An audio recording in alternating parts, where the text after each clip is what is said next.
Good morning. Mila, what's up? Good morning. Welcome. Y'all know this is my jam. Y'all know this is my vibe, man. I got put onto this song watching that goofy ass show Euphoria, but this is a gem of a song that I took from it. So I'm very happy and appreciative. What's up? Good morning, Anita. Good morning, CX. Welcome to the live. What are y'all up to? How y'all feeling? Happy Friday. It's an amazing Friday. Today we about to get everything popping. I want to give a special shout out to everybody who was in the live yesterday. I feel like we had a dope ass conversation yesterday. So we was going in, talking about the time that we spending in different relationships, not knowing that that time that you spend dedicating to somebody else is ultimately costing you your life in the end, man. So I appreciate y'all for being up in here, for sure. Blam, blam, blam. Appreciate y'all for being up in here. Let me see. Going live. Public. Yeah, I gotta be more professional with everything. Feel me? What y'all feeling? What's up? What's up? What's up? Lady J, good morning. I've been hearing all about you, so glad I finally got you. What up, Lady J? Welcome. Welcome. Happy that you're up in here, and hopefully you heard good things. Thank you for the heart, and thank you for the heart in the banks. Appreciate you. Thank you, guys. Appreciate you. Devin, what's up? Hey, Devin, I gotta thank you for the accountability. Devin, there's a message in my inbox right now from Devin that said, wake your ass up, Hoodie. We got a live to do and the people need you. So I'm like, yo, okay, bam. Appreciate you, Devin. Thank you for the accountability. I appreciate that tremendously. Now, I was really delayed because I'm like, man, I'm trying to figure this shit out because I had such a perfect system working with like the dual lives, making it go live on all platforms. And now I feel like this shit is giving me problems. And it's causing me to use this other camera that's on my computer. And I'm like, I don't like the quality of it. So I was over here working on this, trying to get this right before I went live. So I didn't have to like stop the live and do some other stuff. But we just got to roll with the punches because they playing too much. You know what I'm saying? So we about to get it popping. What's up? How y'all feeling today? How y'all feeling? What's up? What's up? What's up? What's up? What's up? Godzilla, thank you for the follow. Yo, y'all make sure to keep tapping the screen. Y'all make sure to keep sharing the live. Y'all make sure to follow me if you're not already following me. And y'all make sure to just be cool people and do what you do. And help me reach my live goals up here. I'm looking for 47 more subscribers to my subscription thing that they just allowed me to get on TikTok. And I'm looking for 13 of these teddy bears. 13, I'm finding out right now, I think it's actually a lucky number. We live in society. Society tries to convince us that like, we think we live in a world that tries to convince us that a lot of the things that are good for us are actually bad for us. So I'm thinking that 13 is actually a lucky number. That's where my mindset is at. Godzilla, thank you for the follow. Appreciate you. All positive things. Lady J, appreciate that. Yeah, we got a good reputation out here in these streets. Thank you. Danielle Norwood, thank you for the follow. Appreciate you. Yup, Devin, I appreciate your accountability. Straight up. LeBanks, you're welcome. Happy Friday. Happy Friday, LeBanks. How you feeling today? Ty Marie Miller, thank you for the follow, Ty. Danielle Norwood, good morning. Good morning, Danielle. How you feeling? Okay. Feeling great. Devin, how you feeling? I'm feeling good, man. I'm feeling really good, actually. Very stylish hat. Mila, I like it. Thank you. This is my homie Castro. This is Brand Dungeon Forward. Y'all got to make sure to tap in with him because his brand is really amazing. It's like one of the best brands that I've ever come across, and I love it when he get me stuff. Icy Angels, thank you for that. Yup. Icy Angels done set the pace for the day. She done got me to my first teddy bear for the day. I appreciate you, Icy. Thank you.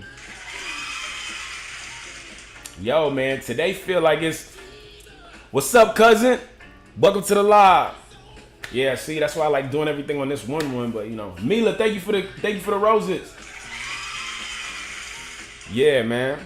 So, like, man, I'm having a good day. Today seems like it's going to be a really good day today. You know what I'm saying? Feels really good. I hung out with some friends yesterday. We had some dope conversations at her crib talking about life and the universe and all the same stuff that we talk about. If we would have recorded that conversation and put it on live, everybody would have liked it. It'd have been a vibe. Anita, thank you for subscribing. Anita. Yeah, now we have 4 subscribers. And just so y'all know I'm not sleeping at the wheel, they just gave me access to them to open up the subscription. So I think we're doing pretty good for ourselves. You know what I'm saying? This is my first week having access, I believe. So thank you, Anita. Thank you for joining the gang. Yeah.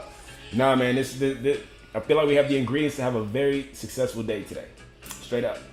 Morning, Tahita. Good morning, Tahita. Welcome. Icy, appreciate you. Let's see. Tane Naily Gonzalez. Let's make money together. How you make money, Tanaley? We gotta ask these important questions first. Because if you're trying to put me on the street corner, that's not gonna work. Amazing. Thanks for asking. Oh, I'm so happy to hear that, LeBanks. Nah, man, it feels like it's gonna be a good day today. That hat clean as fuck. Paka lock. Hold up. Paka lock and drop it. Paka lock and drop it. Thank you for complimenting the hat. Yeah, it's a dope hat. It's all like cheetah printed out. It got like maybe 10 different animals or something like that on it. I don't know, but appreciate y'all. Thank y'all for liking the hat. My homie makes these Dungeon Forward, so y'all make sure to go to dungeonforward.com and y'all get one of these hats too. You know what I'm saying? What up, cousin? I see you over there on the IG, man. Welcome. Marie, thank you for the follow. Thank you. Anita, I appreciate you. Where's the teddy bear? The teddy bear? Mila, I don't know where the teddy bear is in the, like, how it looks on your side, but I'm sure somebody, who set it up? Icy Angels set it off with sending me one teddy bear, so I don't know how to find the teddy bears on the other side of this. I'm sorry. I wish I had more advice for how to get to the teddy bear, but I'm so new to it. I don't know. Good morning, happy Friday. Good morning, Timothy. What's up? Happy Friday. You welcome, King. I appreciate you, Anita. Straight up, man. Thank you for joining the crew. Thank you for joining the gang. Mila, send me some gummy bears. Hey, I appreciate the gummy bears. I love that. It's not the actual teddy bear, but I appreciate the effort. You're like, yo, where this bear at? And you went and found the closest bear you could possibly get. I love it. I appreciate it. Good morning, Sway. What up, Sway? Good morning. Happy Friday. Welcome to the live. Icy Angel says you touched the bear at the top. There you go. You touched the bear at the top. Big Daddy Ferb, thank you for the follow. Devin Thomas, thank you for liking the live, Devin. Mina says, I don't think that's it. You can touch the bear at the top. Yeah, Icy Angels is hooking us up with the knowledge and the information that we need. How y'all doing today, man? What's up? How y'all feeling? How many of y'all was in here in the live yesterday? Yo, for those who don't know, my name is King Hoodie, recording artist from Miami-Dade County, Florida. I make music, and now I guess I'm also like a live streamer, and we have these dope-ass conversations on the live. So make sure to keep tapping the screen. When you tap the screen, it makes the live more visible to other people, so more people could jump into here, and we can have a more open, cooler, diverse conversation. More people just gonna tap in. It makes the live more popping. Share it with your friends. Share it to somebody who likes dope conversation. Share it to somebody who likes these kind of vibes. And also follow me. If you're not already following me, make sure to follow me so you get notified whenever I go live. I don't know if that's completely how it works because I got my notifications turned off so I don't like lose my mind behind this shit. But yeah, make sure to follow me if you're not already following me and help me reach my live goal up here. I'm looking for 46 more subscribers and I'm also looking for like 13 of these teddy bears. Feel me? I appreciate y'all for the gift, straight up. Thank y'all, man. Thank y'all. I appreciate it, man. Friday's a good day today. Tahita, thank you for liking the live. Appreciate y'all. Thank you, thank you, thank you. Yo, how many of y'all was in here yesterday? I know Devin was in here. I know Anita was in here. How many of y'all was actually in here yesterday? I just tuned in because I must know your age. Miss ATL, Miss ATL. My age? Guess my age, Miss ATL. Guess it. Guess the age. I appreciate y'all, man. Y'all sending awesome gifts right now. Thank y'all so much. Thank you, CX. I appreciate you. Thank you, Lady J. Yeah, man. I definitely got to work on a 26. 26. So technically in 2024, in July, I'm going to be 31. So I'm 30. Yeah, I'm 30 years old. I'm 30 years old, and I feel like a lot of people can't guess correctly, and I'm very thankful to God. One of my homeboys was like, bro, you got that Pharrell disease. You gonna look like you're in your 20s for the rest of your life. I'm like, bro, I hope you're right. You know what I'm saying? I'm with that. You feel me? But I saw this video yesterday where this comedian was talking about Jonathan Majors. He was like, yo, bro, Jonathan Majors. And the comedian was saying, I ended up watching the clip. Timothy, have a blessed day, man. Have a good one. I saw this clip. This dude was like, Jonathan Majors is 34 years old. He's like, yo, Jonathan Majors is closer to my age and I thought. He's 34 years old. He said, that man does not look 34. He looked like he's 46 from 1958. Yo. And I'm like, yo, that shit is crazy.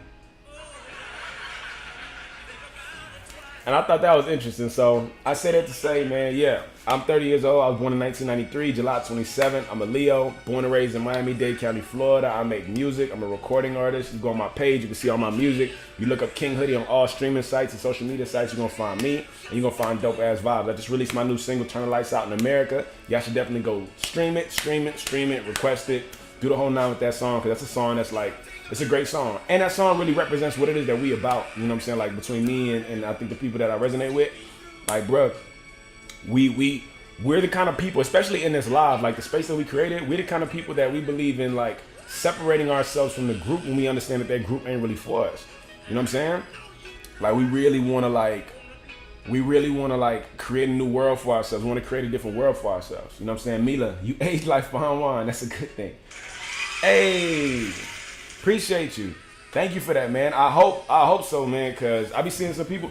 You know what it is too? I think maybe, you know, and I can't take credit for this because God done did what God did. So I don't know. But I think that when you live a life of like joy, you age slower. You either age slower or you age backwards.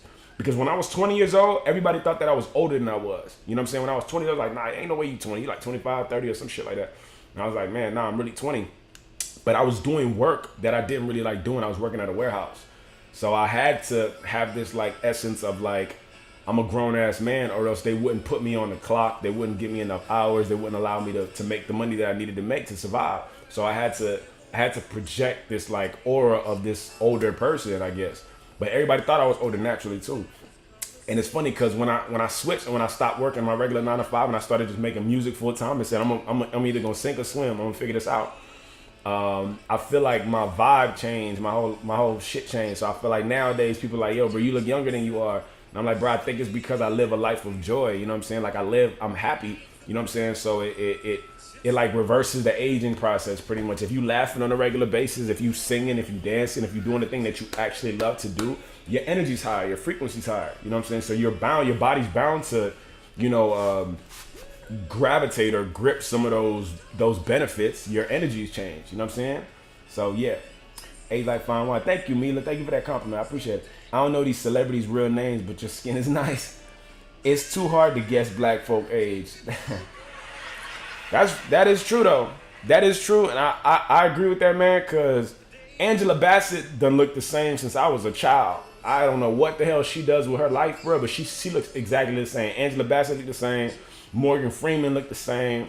Like some of these people look exactly the same. I don't see them changing and aging at all. So you're right about that.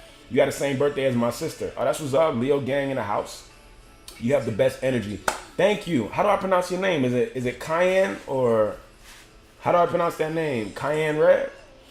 Joy. I'm telling you, it's the way you carry yourself. Thank you, Timothy. In terms of what, like, do I carry myself in a manner that makes me look older, or do I carry myself in a manner that makes me look younger? Misha baby, thank you for the follow. Appreciate you. Yo, the conversation that we had in here yesterday was fire, bro. Like, I'm gonna be honest. Like, I was really enjoying that conversation because we were just talking about the time that we waste in other people's lives. Dehir Giannis, what up, Dehir? Welcome to the live. We was really talking about the time that we spend and the time that we waste. You know what I'm saying? Doing other things. Yo, can I come through? Q, pull up. Come through, Q. Pull up on me, man. It'd be nice to have you. Pull up. Yeah, my dog Q. If you pull up, then we have another homie in here during the live. Nisha, appreciate you for the love. Word. Anna Suarez, thank you for the follow, Anna. Anita, thank you for liking the live. Cat's Eyes, what city you in? I am in Miami-Dade County, Florida. Yeah, born and raised in Miami, North Miami Beach. And a lot of people think when I say North Miami Beach, they think that it's the northern part of Miami Beach when it's not. It's a common misconception. So if you come to Miami, you got South Beach, you got Miami Beach. It's like 5 different beaches. They're all really one beach, but you know, white people have a way of like segmenting things to where they seem like different things, but they're really the same thing. So they got a bunch of different beaches. So a lot of people, when I say North Miami Beach, they're like, oh, I've been to Miami Beach before. I know where you are. It's like, no. The north part of Miami Beach. What's up, Levon? Welcome to the live. The north part of Miami Beach is called North Beach. Where I'm from is North Miami Beach. It's actually the name of a city in Miami. Like, we're like 15 minutes away from the beach. We're not on the beach. It's just the name of the city. It's the name of the city that I'm from, North Miami Beach. You know what I'm saying? So that's where I'm from. You have a great nose on life. What does a great nose on life mean? Is that a phrase that I've never heard before? I never heard of somebody say I have a great nose on life. Thank you. That's interesting. Is that an old terminology? Cat's eyes. Okay. CX, appreciate you. Yo, the combo that we had yesterday was dope, though, man. I'm trying to remember everything I said so we could kind of pick up on the conversation again. But this is a vibe, man. Like, I remember we were talking about, like, the time that we spend, you know what I'm saying, and fear. And we were talking about, like, yo, the time that we waste living other people's lives or living in other people's expectations, we're really going to regret them when we get to the end of our life. You know what I'm saying? So I want to make sure that as much as I can say it and as much as I can exhibit it in my own life and show people, bro, like, we can't live in a state of other people's expectations. Like, we cannot waste any of our time hanging out with people we ain't got no business hanging out with. Like, if your energy is telling you that best friend that you got is negative, is pessimistic, is not optimistic, doesn't believe in your dreams, or is looking at you side-eyed, and the best thing you could ever do for your life is separate from that person. You know what I'm saying? You don't have to tie your destiny to somebody else. You know what I'm saying? Levon, I just looked at a pic of us the other day. Miss you. Miss you too, Levon. We got to link up soon, for sure. Like, the worst thing you can ever do for your life is align your destiny or like attach your destiny to somebody else who's going in a different direction. It's like I like to use this analogy a lot. It's like if you take two horses and you strap them to a carriage and both of the horses are going in the same direction, then you're going to get where you're going. But if you take two of those horses and you strap them to a carriage and both of those horses are going in opposite directions, you're not going to go anywhere. You're not going to get anywhere. You know what I'm saying? You're not going to go anywhere. You're not going to get anywhere. And you're going to be frustrated by the end of your life. You know what I'm saying? Wondering, like, where did all my time go? Where did all my progress go? Where did my life go? It's like you wasted your life spending it with people who didn't even appreciate the kind of sacrifice that you were making. You know what I'm saying? Levon, I'm not in Miami no more. Damn, Levon, where you at? Got hacked, what up? Nitro 4K, what up? Welcome to the live. Genesis, what up, Genesis? Welcome to the live. You're gonna spend your time or your life dedicated to somebody else who doesn't even appreciate that's what you're doing. That negative person thought that you was just as negative as them. They thought that they were contributing to your life just as much as you was contributing to theirs. And they had it in their brain that it was just, like, we cool and we just gonna be here and we just gonna do this. Little did they know that every time you was hanging out with them, you were making either a conscious or unconscious sacrifice. And you was making an energy deposit to them. You know what I'm saying? Like, oh, I'm gonna be here for this person no matter what because it's my day one and we done been down and we done this and we done that. But that person is actually detrimental to your life. That person's not really that good for you. And it's the weirdest conundrum that I've come across. Like, where I've found that some of the closest people to me that I feel like, man, you're like one of the most loyal people, the most down people, you've been there for me in my lowest moments, are actually some of the most toxic people as well. And so I gotta understand, like, is this really a friendship or are we trauma bonding? You know what I'm saying? Are we bonding over trauma? Are we bonding over, like, our situations? Are we bonding over our circumstances? Are we bonding over similar childhood, issues? Like, why are we really friends? Why are we really here? Because the worst thing in the world is for you to build this life with somebody, and then later on you realize, like, damn, it wasn't really love that I had for this person.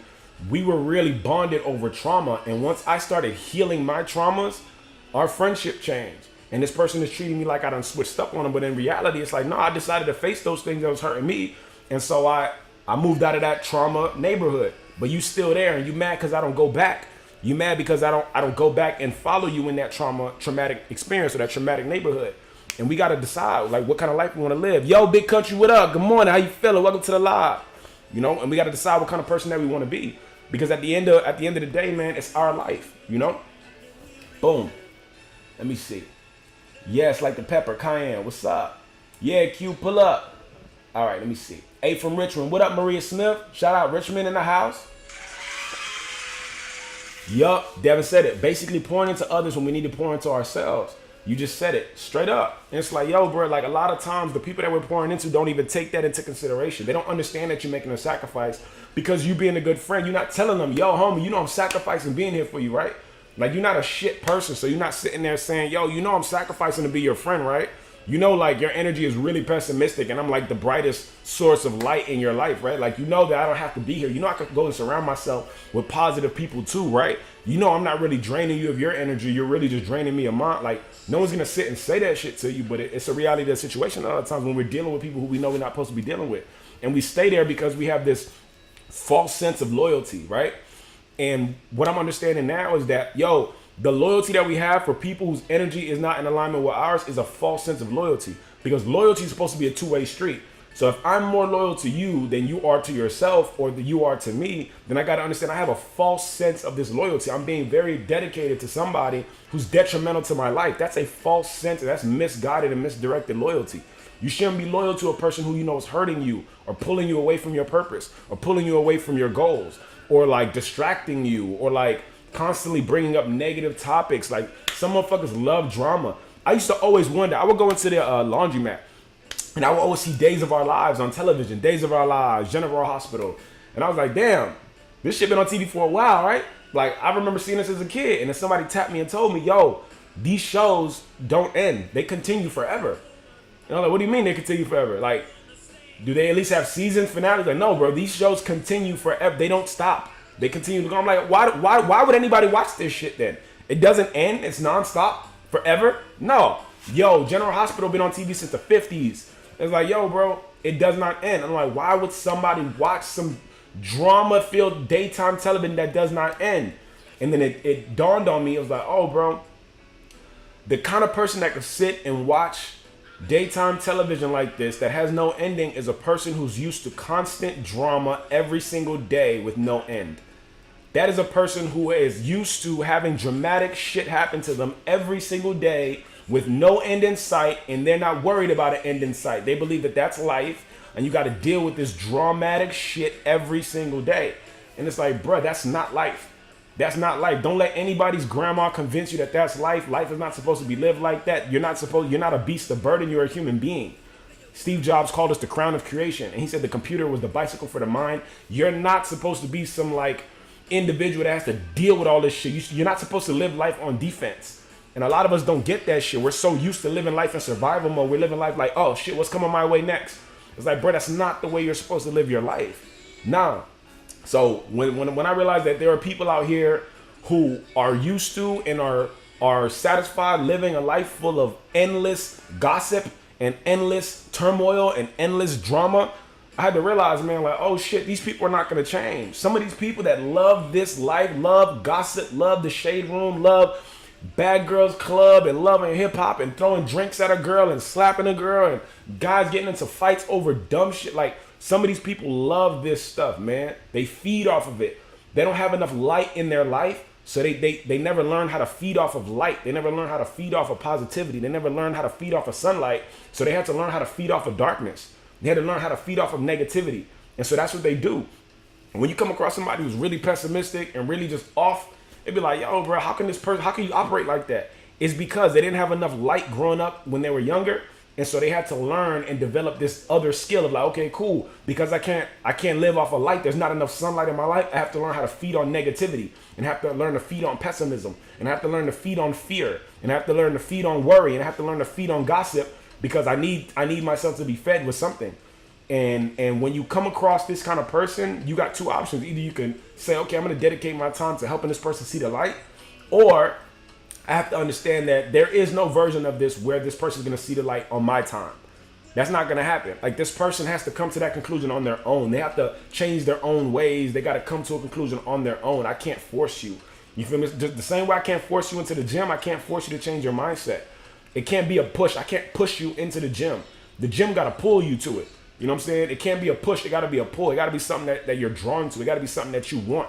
You know what I'm saying? It can't be something that like you're just somebody's forcing you every day. Because the second that person there, like the second you anymore, you're completely not gonna go. You're gonna disregard this completely. So like, we as a people gotta understand that, man. Like, be very cautious of who you're giving your energy to. And I didn't used to care, right? I didn't used to care because I used to use this analogy. Like, I don't give a fuck what person around me is a battery. I know I'm a light source. I know I'm like the sun. Some of these people are batteries. They need to walk around and recharge on people. They need to hang out with you and recharge their battery. Hang out and recharge. And when you get away from them, you end up feeling a little bit drained. You end up feeling down. You end up feeling like, oh, okay, I feel a little, my energy feels a little lesser than what it was when I started this conversation with you. I don't know what happened, but I feel it. I feel tired for some reason. And I used to not care. I used to be like, it don't matter how many people feed on my energy because I'm a power source. You know what I'm saying? I know how powerful I am. I could do this forever. It don't matter. But as time went on, I began to realize, like, bro, you could say that all day, but the more people that you surround yourself with that are energy vampires, that are stealing your energy and not depositing anything back, you too will be depleted. Like they're gonna turn you into a battery. You know what I'm saying? You could be a complete sun.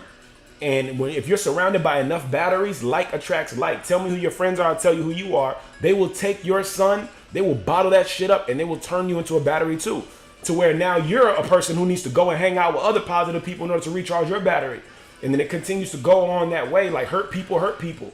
You know what I'm saying? Like, yo, these people are going to keep turning other people into batteries and dimming people's light until the end of time. So you being a smart individual, smart enough to listen to this live or smart enough to want better for your life, you got to check that shit at the gate. And you got to say, yo, bro, I'm not going to deal with that. And I'm not going to allow myself to turn into a battery for these people.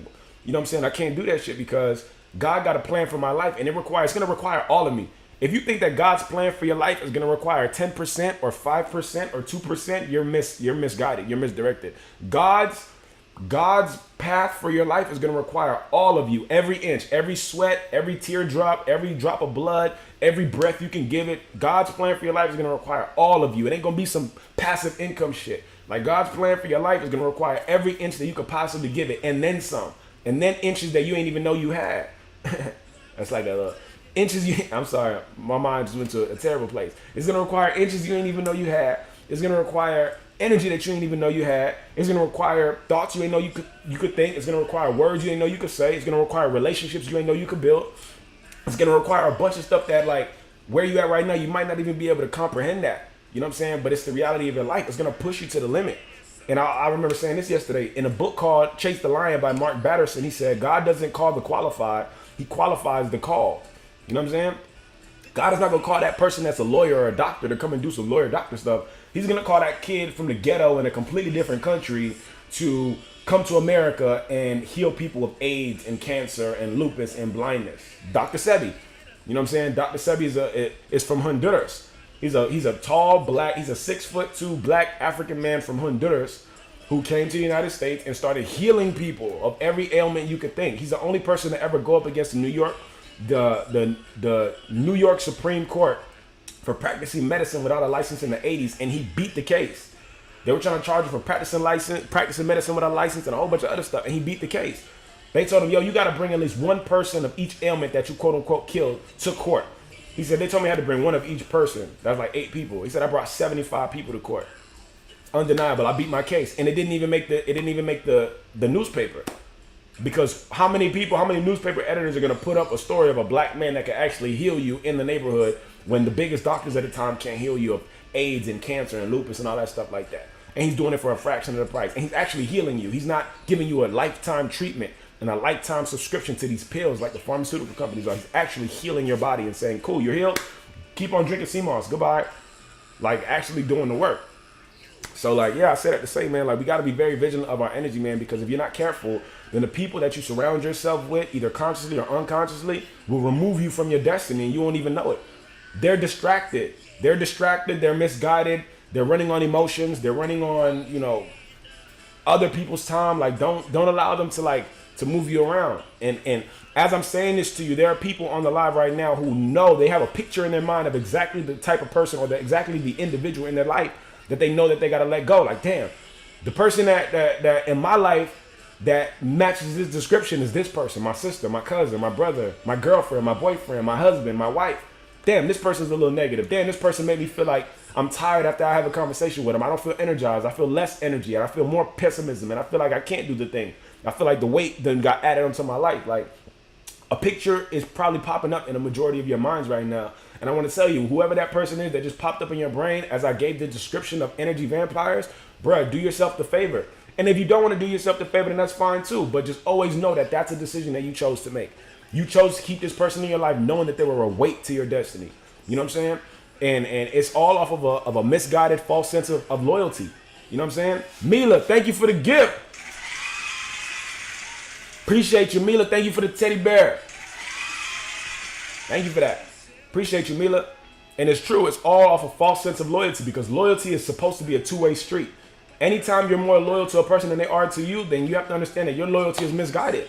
You can say that in a relationship. You can say that in a business relationship. I'm more loyal to the job than the job is to me. That means that I'm willing to give 110% to the job, and the job is willing to shortcut me on my pay, disrespect me in the office, and let me go without a second thought. That's not really the place that I give 110% to. Same thing at a relationship. I'm giving 100% to my relationship. My partner's willing to talk to me crazy, do things outside without my permission, and completely like throw my loyalty to the wayside. And like, I don't really matter and I don't really care. Cool. That's the wrong person to give 110% of my energy to. When it comes to your friends, I'm willing to, if my friend need me to go help them move, I'm the first person out there helping them move their stuff. I'm the first person that they call when they having problems. I'm the kind of person that might even lend them some money from time to time. But when I need help, they're the last person that can help me. No, I can't go and do that right now. I'm at work. Nah, I can't really lend you no money right now because, you know, my money is short right now. Or, you know, yo, I got a problem right now. I just need somebody to listen to me. Hey, man, look, I'm in the middle doing this thing right now. Look, can I call you back? I'm going to call you back when it's convenient for me. And when I also got a problem, because you're my problem buddy. You're my trauma bond. You know what I'm saying? You're my trauma buddy. You know what I'm saying? And that's who you are to me. But like, if you're giving 110% to that friendship, bro, that friendship ain't for you. And a lot of times we rationalize this shit in our minds and in our hearts. Like, I've known this person since kindergarten. I've known this person since elementary school, middle school, high school. This person was there for me when this happened. The person was there for me. That shit don't mean nothing. Some of the most toxic people in the world also know that in order to keep the relationships in their life, they got to be some kind of loyal, or they got to make some kind of sacrifice for the people that surround them. But that doesn't mean that they're the best people for you. You know what I'm saying? And mind you, this is just straight up my opinion and my observation. Everybody's life could be different. Somebody might say, yo, my wife is super negative, but she's the best mom in the world. Cool. Then your kids are going to have a great negative mom, and you're going to have a great negative wife. And if you're happy with that, then be happy with that. But don't be surprised when your kids grow up pessimistic. And don't be surprised when your kids are realists, but they're actually secret pessimists, but they call themselves realists. Oh, I don't mean to deflate your dream or just being a realist. No, you're being a pessimist because all you're saying is the negative aspects of it. You're being a pessimist because all you're saying is the negative aspects of it. All you're saying is the negative parts of this experience, and you're not telling me anything positive. If your version of reality is all pessimistic, then that means that good things cannot happen from your perspective. So if you're not expecting something good to happen, bro, it will not happen for you ever. So I don't want to listen to somebody like that. I'm not being negative, I'm just being real. Cool. Then that means that in your real life, everything is wrong and everything is negative and everything is bad. I would never want to live in your version of the real world. Because in my version of the real world, good shit happened to me all the time. I'm lucky, I'm fortunate, I'm abundant. I live an amazing life. Magic happens in my life. I do magic every day. I say shit and then shit ends up happening for me. You know what I'm saying? I went to Ghana, I went to Egypt for free. I flew to Los Angeles for free. I done been on the radio. I done developed relationships with people off of just straight thoughts and thought frequencies because I'm stupid enough to believe that my thoughts create my life. You're so smart that you know that there's no amount of thinking that could possibly change your life. Cool. We think differently. Your version is going to work for you. My version is going to work for me. I believe my thoughts could change the world. You believe that thoughts can't do anything more than just be thoughts. You believe that everything is contingent on your actions. And so you attempt to do all the right shit with all the negative thoughts. And you wonder why the things that you're doing aren't working for you. They're not working for you because you're thinking in the wrong frame of mind. You know what I'm saying? Any mule could lift a box and move something. But like, if you're just going to move this stuff without having the right thoughts in your mind, bro, it's not going to work in the way that you want it to work. You know, there's a balance between action and thoughts, but I promise you, man, if you're walking around this world with a negative thought, negative thoughts produce negative words produce negative actions produce a negative life. Like, this is a simple mathematical equation for anybody who don't like words and like numbers. That's an actual mathematical equation for you to take home to the bank.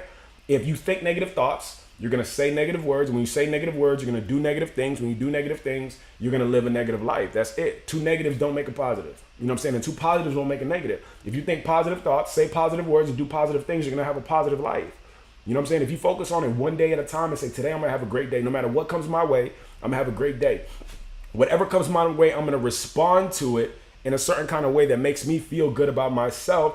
Then we're good. For example, I gave an analogy yesterday of somebody saying, yo, you got two kind of people in the world. When their car breaks down, I go outside, I have somewhere to go, my car broke down. Oh my God, my car broke down. Damn it. What else could possibly go wrong in my life? I'm already late for work. I'm already behind on my bills. I really need to get there. I don't have the time for this. Oh my goodness, oh my goodness, oh my goodness. And then you're stressing, you're putting out that energy of stress and worry and doubt and fear and neglect and rejection and hatred and malice and depression. All these vibrations because your damn car isn't working and you're already running late to work. And that's what you decide to do, right? And then you have another person when their car breaks down. I walk outside, yo, my car broke down. Damn. All right. The universe must be trying to direct me into a certain kind of way to do something different than I would have normally done. So let me make some calls. I end up calling a friend. Hey, my car broke down. Do you need to give me a ride to work? Hey, where are you? Can you give me a ride to work? Or I just jump in an Uber and I come into it with the mindset of saying, yo, bro, the universe is trying to tell me something. Instead of bitching and crying and complaining, let me pay attention to whatever this bigger thing is trying to show me, and let me just roll with the punches. You feel me? Because I'm obviously supposed to break my ritual right now. I'm obviously supposed to break my formula. Hold on a second. What up, Q? I'm in the middle of my lives. Give me a second. I'm obviously in the middle of my formula. Yo, y'all make some noise for my homie Q. He came over. What up, Q? My dog Q over there in the corner. That's my partner. Yeah, I'm obviously supposed to break up my regimen somehow. So let me pay attention. So I call my homie.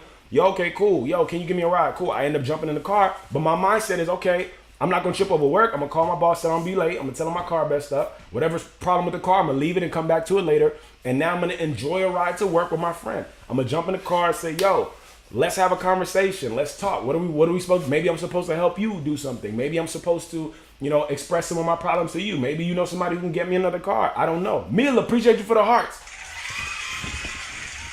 Like, you don't know what you don't know, but like, between those two people right there, right? The one whose car broke down and they started talking shit, and then the one who car broke down and they're like, I wonder what the universe is trying to tell me, I wonder what exciting adventure I'm about to go on, because this don't make no sense. Something came my way, and now I got to go a different route. Like, those are two different approaches, but they're choices that you got to make. Like, nobody's automatically this way or automatically that way. Both of those people made a choice when their car broke down. Same way, like when somebody passes away in your household, like you can make a choice. You could be like, oh man, my mother passed away. God, you're not real, because if you was real, you wouldn't make me deal with this much pain, and you wouldn't take my mother away like that. So you end up beefing with God. Louis Ramos, appreciate you for the gifts. Thank you, Louis. Welcome to the live. Appreciate you.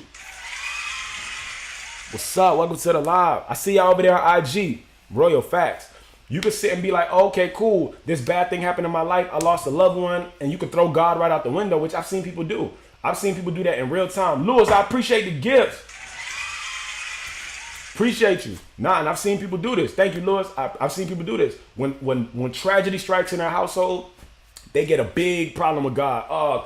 If God was real, God wouldn't let me feel like this. God wouldn't make me feel this kind of way in myself. And they just throw God right out the window. You know what I'm saying? Because something didn't happen the way that you thought it should happen. And because you see the world in a specific kind of way, you have a specific paradigm around death and what death is and what family is and what human life is. You say, I'm done with this God thing. I'm done talking to God. You didn't do me right. So, I'm done with you. Right? That's one approach. And then you got another person that's like, okay, cool. I remember praying when my mother was literally dying in the other room.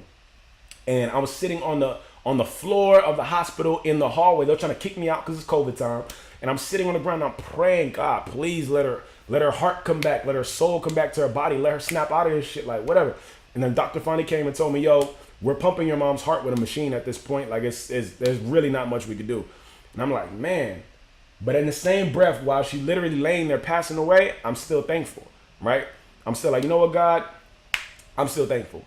I'm still thankful, and I'm still thankful because even though I don't understand what's happening right now, I'm not going to act like you not God, and I'm not going to act like you don't exist, because something happened just now that I can't explain, and something happened right now that I don't like.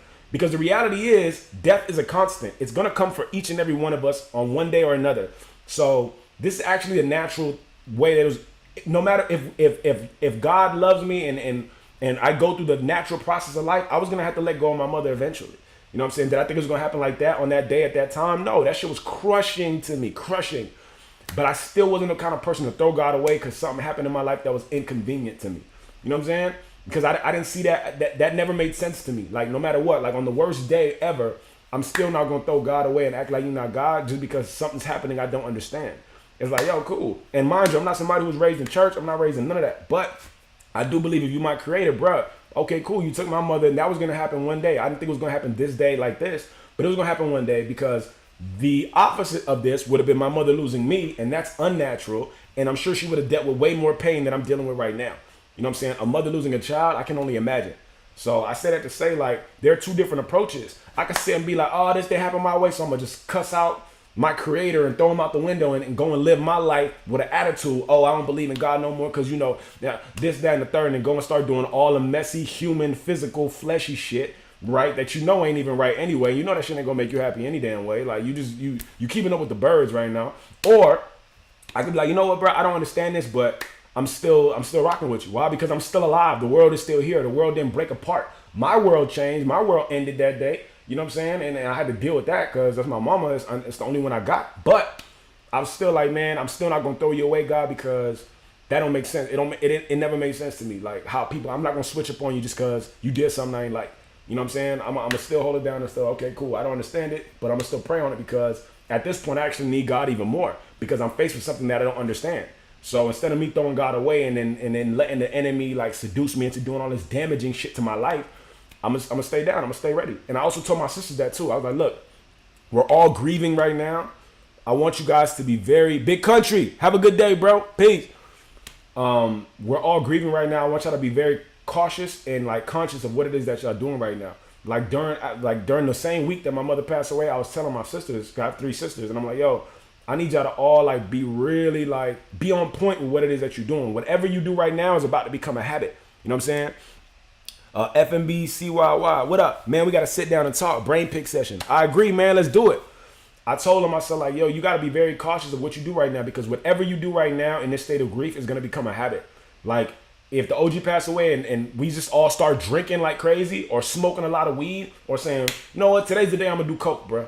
I deserve it and I've been stressed out and I heard it makes you numb to shit. So like, whatever you do during a season of grief or a time of grief becomes a habit. You got to be real careful with that shit. Even if you decide to like fall into Netflix and I'm gonna watch everything on Netflix today because I want to get my mind out of it. Like that's an act of escapism. You're trying to escape from reality. You're trying to like distance yourself from what you're really feeling. And if you do that, bro, like it doesn't fix the problem. The problem is still gonna be there for you when you come back to reality. And you gotta live in reality, bro. Don't be a person that's trying to escape because it's gonna develop into other things. You're trying to create a world for yourself that doesn't really exist. And so you're gonna do all kind of drugs, or you're gonna use all kind of substances. You're gonna do all kind of things to distract you from the pain that you're trying to run from. So I was careful to tell my sisters, like, yo, bro, we all gotta deal with this shit. Like, we gotta deal with this shit in real life. You gotta deal with the way that you feel. You gotta deal with whatever your understanding or your belief system of death is. And we gotta deal with this shit like for real. Like, stay sober, stay in the clear mind. If you need to cry, cry. If you need to sleep, sleep. If you need to take a break, take a break.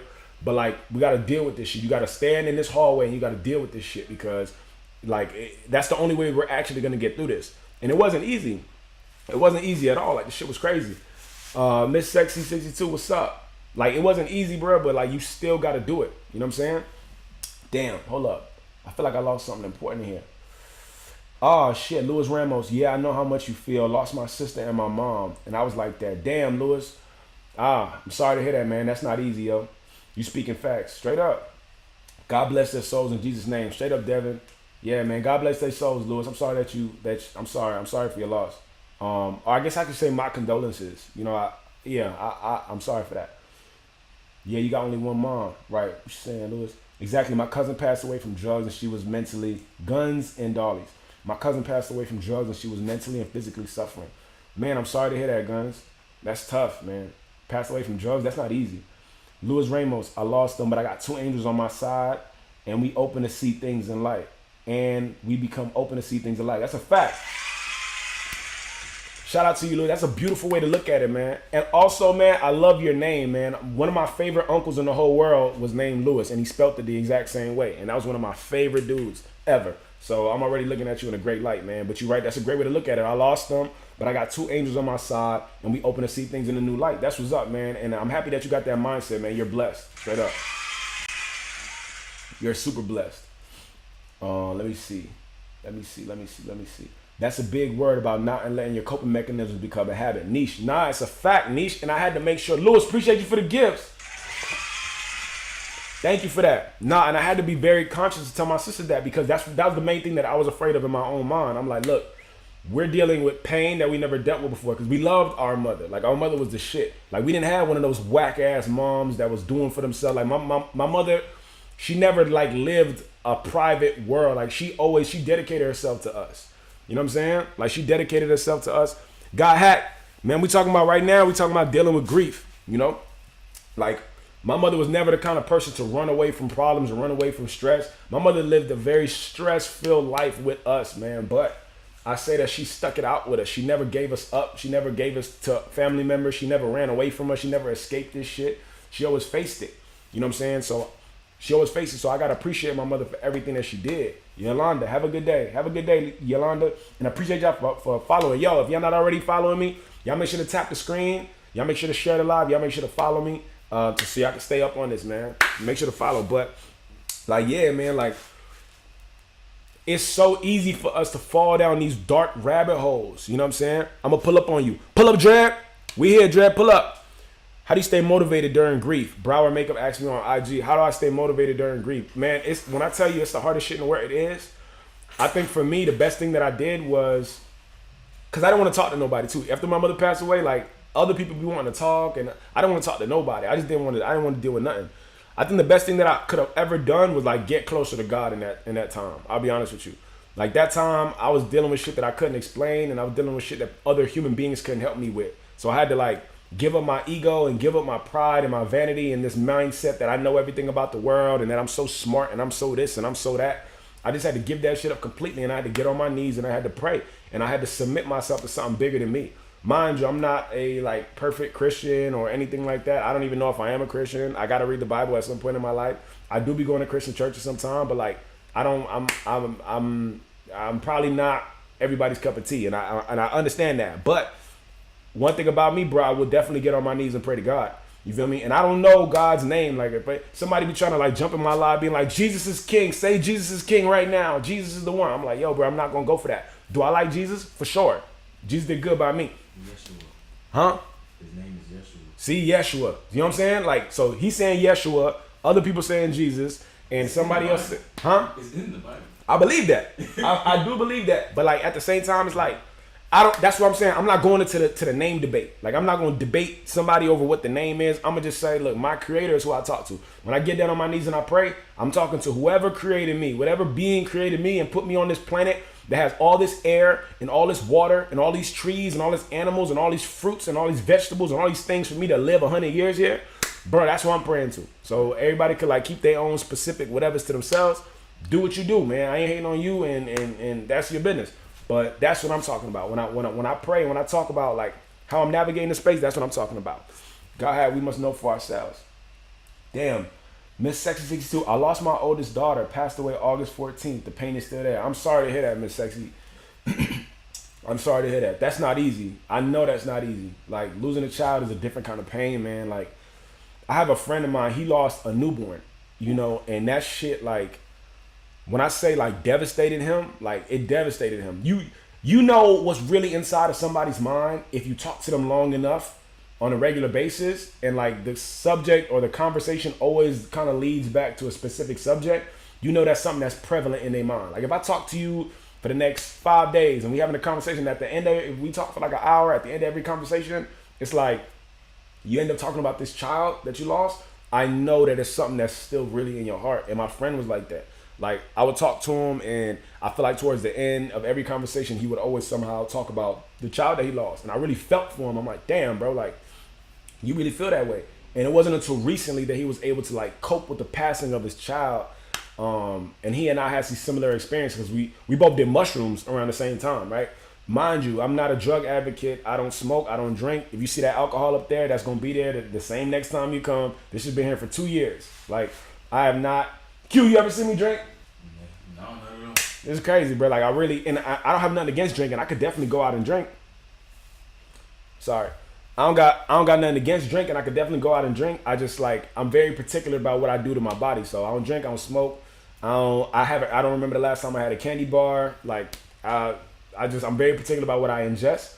But when I did my research on mushrooms, bruh, it was like, all right, cool. I'm intrigued by this because based on what people are saying it does to you in terms of like coming to yourself, like self-centering, finding yourself, I'm like, okay, cool. I might have to get some of that. And so he and I both did them around the same time, and both of our experiences were transformative. I coped with the passing of my mother, and he coped with the passing of his child, and we were both looking like, yo, this shit is next level, bro. This is something else. This is not what society done program us to believe it is. I can't speak for everything, but when I say about them, like the experiences that he and I both had and how we were able to cope, that shit was different. I definitely tell you that.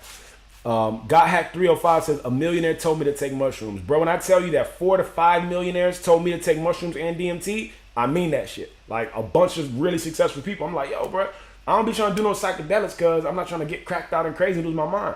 And they like, nah, bro, like, trust me when I tell you, you gotta, sometimes you need a tool or an apparatus or some kind of assistance to remove your inhibitions, to remove the inhibitors in your brain so that you can see something beyond yourself. You know, I had a friend of mine, Alan Drummond. He said he was telling me about DMT, and he was like, "Yo, man, DMT. People says that DMT turns non-believers into believers, and it turns believers into non-believers." And I'm like, "Bruh, how you do that, right?" That's what I'm saying. That's your career. That's what I'm saying. How you do that? And I'm like, yo, how do you do that? And so he explained it to me like it turns non-believers to believers because you got people who don't believe, people who are atheists, people who don't believe in things beyond themselves. When they do the DMT, they get thrust into an experience with beings that they've never seen before. Intelligent beings. You come into contact with beings outside of your physical understanding. They're not humans, but they're there and they're speaking to you and you're having a whole conversation with them, and you can tell that there's a deep level of understanding and intelligence from what you're interacting with these beings at. And I'm like, okay, cool. So you're going to have an out-of-body experience with some beings. He's like, yeah. I said, okay, so I can see how it makes a non-believer a believer because you come back and you're like, yo, I believe in the things that I can't see anymore. Great. But how does it turn a believer to a non-believer? And he's like, it turns a believer to a non-believer because in this world that we live in, people have these different religious beliefs. Some people believe in Krishna, some people believe in the Vedas, some people believe in Catholicism, they believe in the saints, some people believe in Jesus and God, and that's their belief system. But when they get thrust into this other world and they come into contact with these beings, they come back and they realize like, oh shit, what's on the other side of this life doesn't look nothing like what I was told in the Bible it looked like. It don't look nothing like what I believed it was gonna look like. So it turns believers into non-believers and it turns non-believers into believers. And I'm like, man, that shit is deep. So I say that shit to say, like, take that with a grain of salt. That really isn't like the premise. I'm not advocating any kind of like substance use or abuse because that wasn't what we was talking about. But I just say that to say, when Miss Sexy says she lost her daughter, I'm like, man, it makes me think of my friend who only recently found a way to cope with the passing of his son. Thank you, ET. Thank you for the heart. Yeah, appreciate y'all for liking the live. Y'all make sure to keep tapping the screen. Y'all make sure to keep sharing the live. Y'all make sure to follow me if you're not already following me, and help me reach my live goals. I got 2 out of 13 of these teddy bears, so I'm looking for 11 more. Let's run these teddy bears up. I appreciate you guys. Let me see. Yo, you take your time, bro, but remember they took his name out of the Bible. Look it up. You take your time. Right. One pushed you to do it on your own pace. Right. You're very emotionally intelligent. Thank you, Nisha. I appreciate that. Guns and dollies. Thank you for liking on live. Oh, thank you for following me. I appreciate you. Devin Thomas, same. Right. Niche Supreme. Some people do not understand grief to that level. Yo, man, grief is nothing to play around with. Yo, like I'll honestly say it, bro. It's the hardest thing in the world to deal with. When I lost my mother, I had no idea what to do. I felt blind. I was like, man, I always felt like I was good at being alone, but I've never been this alone before. Now that I think about it, like even when I was alone before, there was still somebody I could call, or there was a person that had been there my whole life. Then now she's not there no more. And it was devastating to me. But, man, like, God is good. And God showed me, like, yo, bro, this is all. Your mother's life, your child's life, your friend's life, and your life is all in my hand. It's not in your hand. Like, we get so ego-driven in this life based on the responsibilities that society tells us we got to put on ourselves. We get so ego-driven. We get so ego-driven in this life that we feel like we're responsible for everything. Like we have the power and the control to move and manipulate this entire life.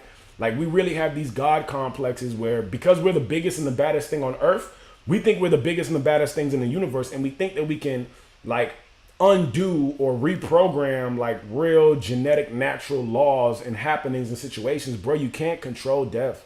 It's out of your hands, or you cannot control the life of somebody else. Even if you want them to grow, even if you want them to change, even if you want them to adjust, no matter what it is that you may want them to do, like you really cannot control them. It's not in your hands. It's in the hands of something much bigger than you. You're not making the sun come up in the morning. You're not making the wind blow. You're not making the birds chirp. Like we're a part of a natural world, bro. And I believe that we'll get happier we'll get happier and we'll feel more in tune with this world the closer we get to those natural laws.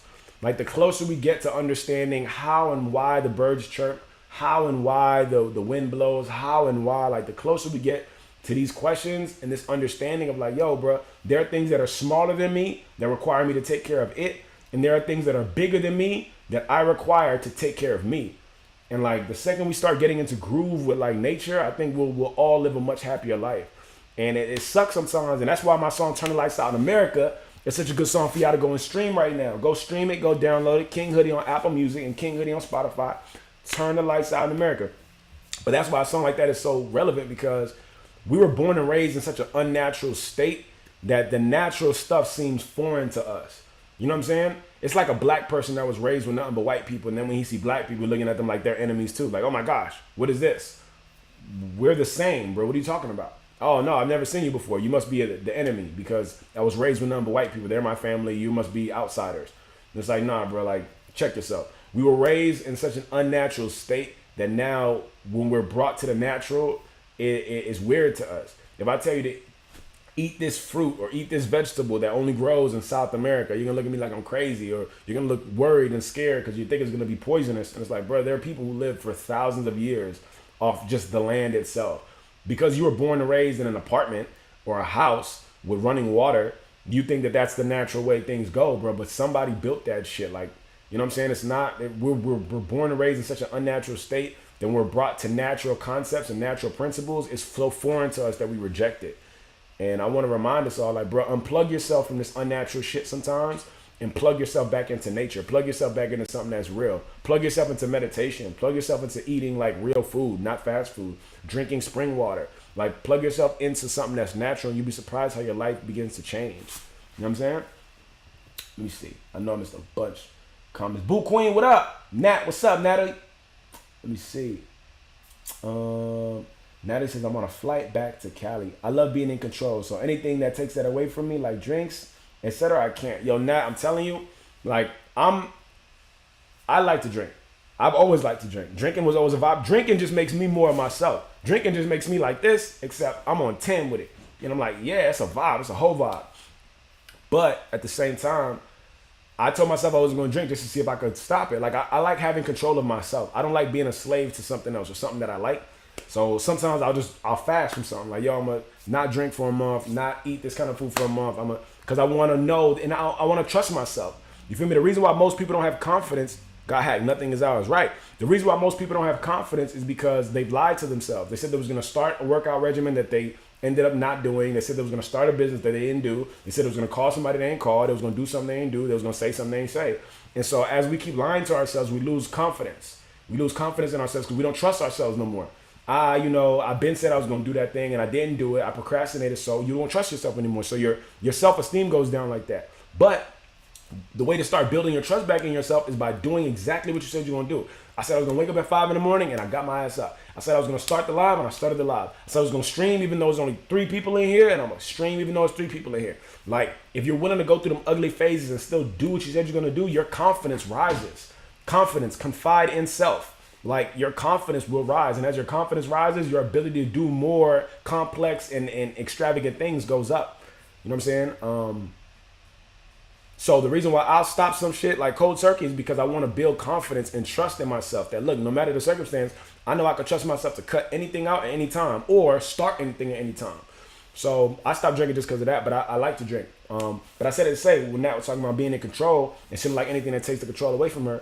When I did the mushrooms for the 2 times in my life that I've done it, 2 times, not 4 times, 2 times,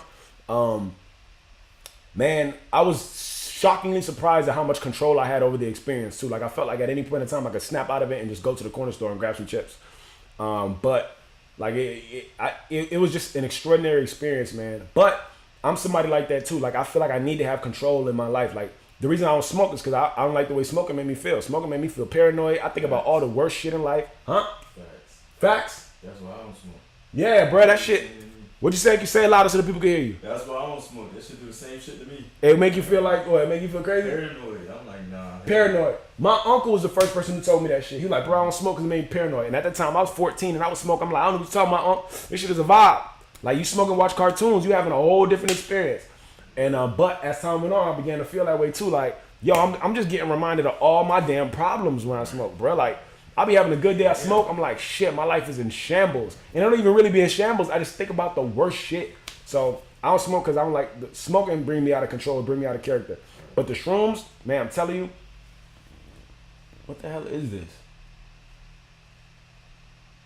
That's so weird. I don't know what the live is doing. But but like the shrooms, I was surprised. But you're right, I had to relinquish control. But I had to tell once I did the research on it, I was like, you know what? I'm gonna do my research and I'm gonna see what these things actually do to a human being. Because everybody, all these rich people I know are telling me nothing but good things about it. But I don't like getting high. I just like getting better. You know what I'm saying? Like I like being a better version of me. I like progress. And bro, I did my research and everybody's experience was like top tier. And I was like, damn, okay, I'm gonna need some of that. Like self-reflective shit. Like, yo, I did the mushrooms and I saw myself for who I truly am. I'm like, word, I'm big on that shit. Let's do it. I was like, yeah, I saw me for who I really am. I'm like, okay, word. That's something that I might want to do. Did it by myself in like a meditative state, and it really showed me who I was. And I was like, damn, this is fire. But I had to be comfortable relinquishing control. I had to be comfortable knowing I'm not gonna steer this car for the next 5 hours. That shit last 5 hours, bro. Yeah, I'm not gonna steer this car for the next 5 hours, and I gotta be okay with that. But it was beautiful, it was amazing, and it teaches you to trust. And if you live in a life where you can't trust, then you're not really living a good life, bro. Because you have to trust. You're trusting that the sun is gonna come up. You're trusting that the air is gonna blow. You're trusting that your heart's gonna beat today. You're trusting that like you're not gonna end up in a car accident. Like you gotta trust. You gotta live a life full of trust. And if you don't, then you gotta understand, man, you're living a life of fear. That's what I think. If you're not living a life of trust, then you're living a life of fear. Because you're listening to one of those two spirits. Either I'm gonna go down this avenue and believe that everything's gonna be okay, or I'm not gonna go down because I have this subconscious narrative and program in my mind of the unknown is scary and the unknown is dangerous. It's like, okay, if I'm not living a life of trust, I'm definitely living a life of fear. You know, like we're not growing. If we're not growing, we're dying. We're never standing still. You know, you're not in the middle. You're actually choosing one or the other at all times. Let me see. Boom, boom, boom, boom, boom. Oh shit. Natalie said, Henny took me out and I said never again. Damn. Mila, nature versus nurture. Right. Love your energy. Love yours too, CX. Let me see. The minute they see a God, they gotta stop and appreciate, even if they can't tolerate the frequency. Wait, what? God about what? 15 minutes in and he winding up already. 20,000 likes. Shout out to the 20,000 likes. Let me see. That's facts, Kate. I know I'm reading these out of context. Oh yeah, I never heard a person other than me saying drinking just makes me more me. Louder and lighter. Yo, it's a fact. That's how I feel. That's how I feel. Drinking used to make me a vibe. Drinking used to make me like just a whole vibe. And I like drinking, you feel me? But it's so weird because I didn't drink for almost 2 years. And then now when I go to drink, I don't feel anything. Like I had this experience twice in recent times where I'll be drinking with a whole group of friends and I'm like, yo, I don't feel nothing. This is weird. I feel like the alcohol's in me. E.T., appreciate you. I'll be drinking and I won't feel nothing. I'll be like, yo, what is this? I know the alcohol is there. I was drinking, but like I don't feel nothing. And I'm like, yeah, this is weird. And my homie explained it to me like, yo, based on your diet and your exercise regimen, like your body may be processing the liquor at a faster rate than it could fuck you up. So you're just gonna get the after effects. And that's what happened to me. Like I was drinking and then when I came home the next day, all I had was the headache. And I'm like, bruh, I missed the whole vibe. Like I drank, didn't feel no vibe. And then when I came home, I had some kind of hangover. I'm like, oh, this is for the birds. If that's what my new drinking experience is like after I done got my body right, nah, this is for the birds. How did I miss the fun part of drinking? You know what I'm saying? Nah, I'm off of that. Let me see. Nisha to the gut and gut to the brain are connected. Right. Let me see. Guns and dollies. I don't drink or take anything. I use sewing and designing clothing as my way out mentally. Oh, that's what's up. That's what's up. Yeah, that's super cool. I'm going to follow you, Guns and Dollies.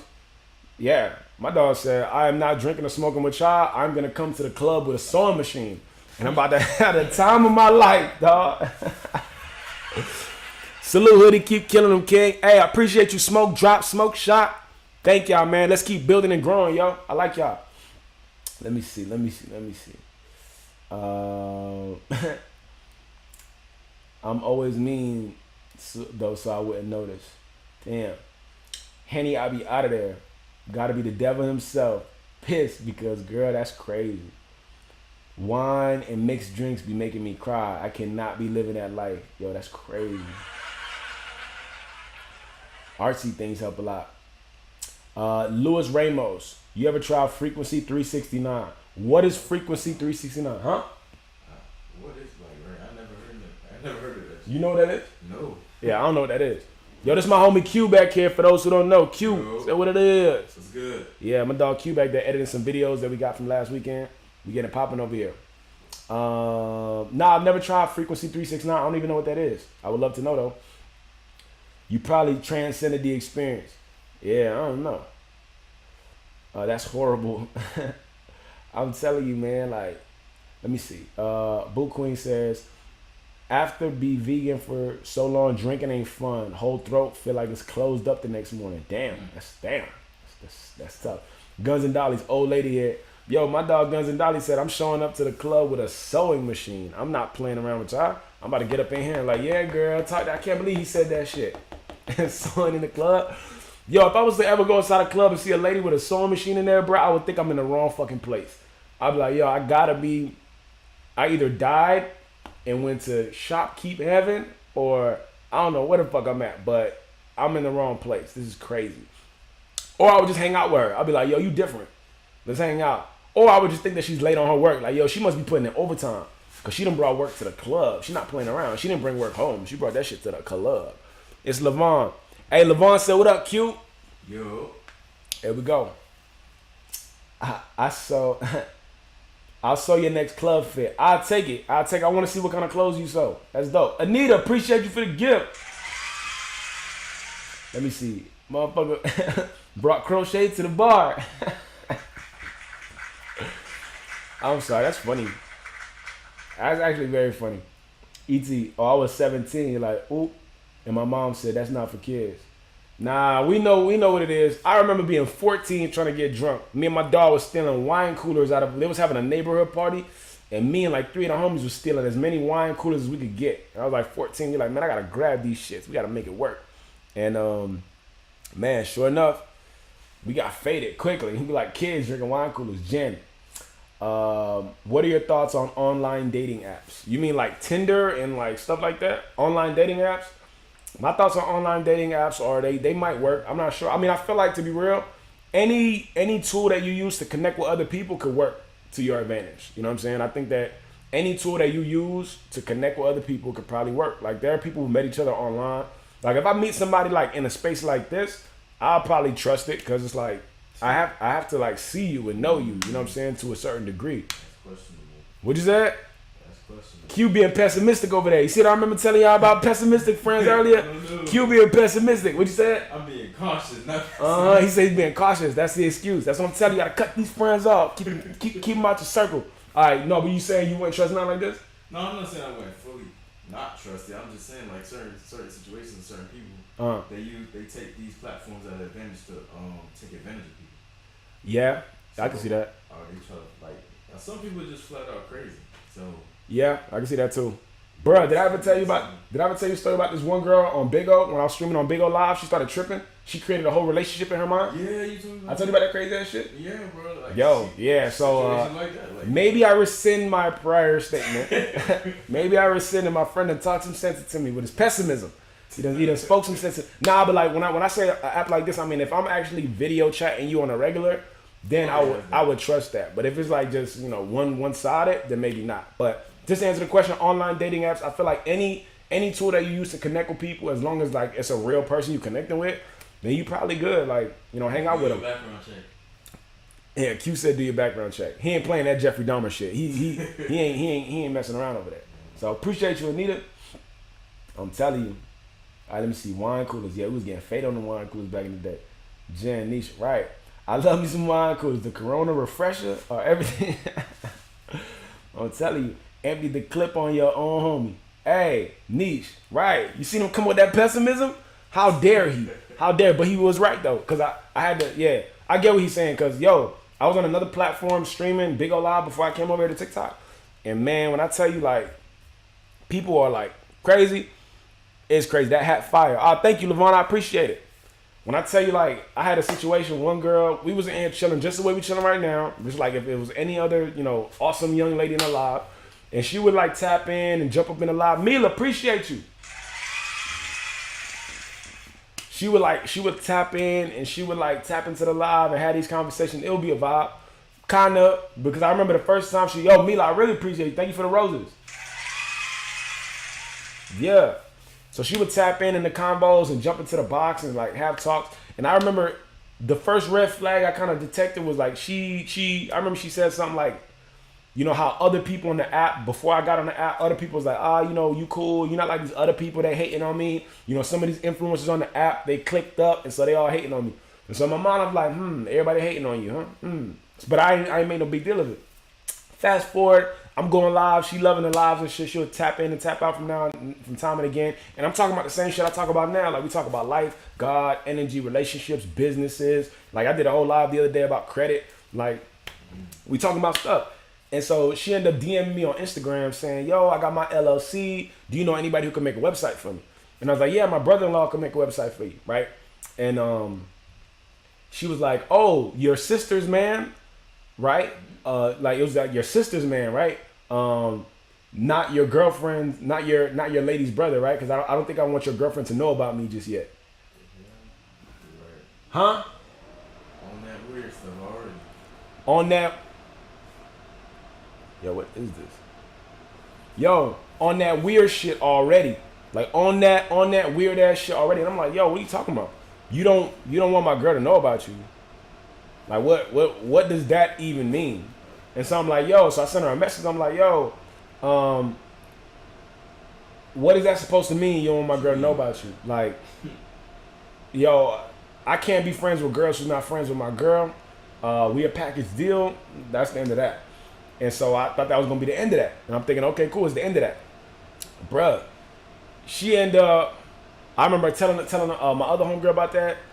And then my other homegirl was like, yeah, that girl tripping, like block her or like unfollow her. I unfollowed her on Big O. She ended up DMing me like, oh, what's up with all this weird energy you giving me all of a sudden? I'm like, I'm not giving you weird energy all of a sudden. I told you what it was on Instagram, but it applies on every social media app. Like, don't think you about to start DMing me on another app and we gonna chill. And she was like, oh, you see, you just like everybody else and you weird. And on top of that, like, like I just didn't want to be fake. And you know what else? You fake and you a narcissist. And you full of yourself. And I wish you would have actually told me and all the other girls in the live that you had a girlfriend before we started bonding and before we started like becoming deep friends. Like if we're gonna work together, how's this gonna work? And in my mind, I'm like, if we're gonna work together, bonding Bonding is crazy. Bonding? Bro, before we started bonding, I'm like, hold up, bonding. Nah, hold up. You talking about when I go live in my own live and you jump inside of my live, that's bonding? So I was like, yo, hey, I ain't got time. I just didn't reply to her, right? So I'm thinking that's the end of that shit. Next thing you know, I go live in one of my lives, and then she end up in the live, and I'm like, okay, I see the girl jump in the live, but I'm like, I ain't no killer, so, I'm gonna let that just be what it is. I'm not gonna trip over you, right? As long as you cool, I'm gonna let you be cool. Like if you're not in here on no bullshit, so she in here commenting with the other people in the live and having a vibe, and I'm telling some story. And after the story, I guess the story was kind of funny. She ended up putting a comment in there like, oh, even though you blocked me on all social media sites, and even though you're not trying to be cool with me, you see I still come up in here and support you. And when she said that shit, I just lost it. I was like, yo, and I let her ass have it. I'm like, look, hey, I was never gonna bring this to a public space or a public forum, but since you found your ass in my live again and you want to talk about it publicly, and I just apparently can't get rid of you, I'll address this shit publicly to you. Yo, you sent me a message talking about I don't want to be friends with your girl, and that's weird as fuck. That message alone could get me in trouble. I don't even really know you in real life. What are you talking about? You trying to give me cake? If my girl was to see that, she not gonna think anything other than who the fuck is this and what is she talking about? Y'all bonding and y'all got friendships and y'all working together and she don't want me to know about you. This is gonna be hell for me. And how am I supposed to explain this shit? I don't even know where you are in the world for real. You just tapped into my lives. So let's not make this shit any crazier. And on top of that, like now you talking about all this other shit and then she start going in my life talking about you're a narcissist. I dislike you. And I'm like, bruh, all this shit, like you're full of yourself. You make people like fall in love with you and then you do this other shit. And I'm like, bruh. Q, no, I can't make this shit up. I wish you was there, and I wish I had like these lives are recorded, so I'm cool with that. But like the other ones, they wasn't, so I don't got no proof of this shit. But I left it in a live, and I left it in there because I was like, you know what? I got to. Whoa, Yoli Mayor, what up, Yoli? What's up? Playing victim, bonding, right? Going crazy over there, right? And I forgot I was streaming on Instagram too. And like, bro, I needed this shit to be proof. Like, so I was like, man, somebody was like, yo, you gotta mute her. So now, as she's saying all this crazy stuff, and I'm telling the story, like, yo, you was a regular person in the live chilling, then you DM me this crazy shit and DM me this other shit, and I decided to avoid all the problems with you, all the smoke, because I have no idea what you're talking about when it comes to bonding or any of that hand that rocks the cradle shit. And so I'm cool. And then, yo, sure enough, what up, Yoli? Love you too. Welcome. Yeah, we tapped in. And yo, bro, like, so she's in the live now talking shit, and I'm just letting her ass have it. Like, yo, bro, look, you tripping. I have no idea what you're talking about. Get on out of here. Get on out of your feelings. Like, I apologize for even making you think that it was okay to DM me on the low if you can't handle a fucking regular message, and I don't want nothing to do with you. And she was just talking crazy, and so all the women in the live, thank God it was full of women, like dope women, they started letting her ass have it. They was like, girl, you inserting yourself where you don't belong. You need to get up out of here. What are you talking about? You done created a whole fantasy relationship with this man. You trying to ruin this dude relationship. And I'm like, yo. And so I just let it go. I'm like, cool. I let my hands go. And then the girls was in there tearing her ass apart. And so she's in there arguing with the other girls in the live. And I'm like, bet. Let her ass have it. And they're like, yo, you got to mute her or block her or kick her out. I'm like, no, I'm not going to mute her, block her, or kick her out. Because y'all need to see this shit. Because we live in a world right now where people take accusations like facts. If this girl were to jump out and say some crazy shit about me in the world, somebody might actually believe that crazy shit, and then I got a problem on my hands. But if I'm addressing it publicly, letting y'all know what it is, and she's over there going crazy in front of y'all be able to see, okay, cool. I don't even know this person, bruh.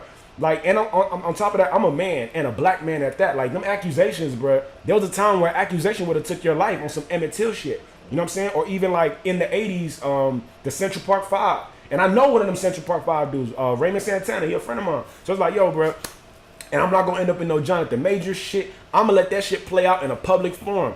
And so I was so happy in that live, man. My homies in the live was tearing her ass up. And then she eventually got over, like, having 15 different women. Like, girl, get the fuck, shut up. What are you talking about? Like, you tripping, you tweaking, you DMing this dude, and you saying shit about not wanting to be friends with his girlfriend. Of course he going to let you go, bro. Of course he going to separate himself because you talking crazy. I don't know you. I don't know you at all. And like, that's what I get for being nice, I guess. But you're gonna have to hit it, cause nah, I'm not gonna let any kind of narrative like for a girl to say that is like you already trying to position yourself as a side chick. You know what I'm saying?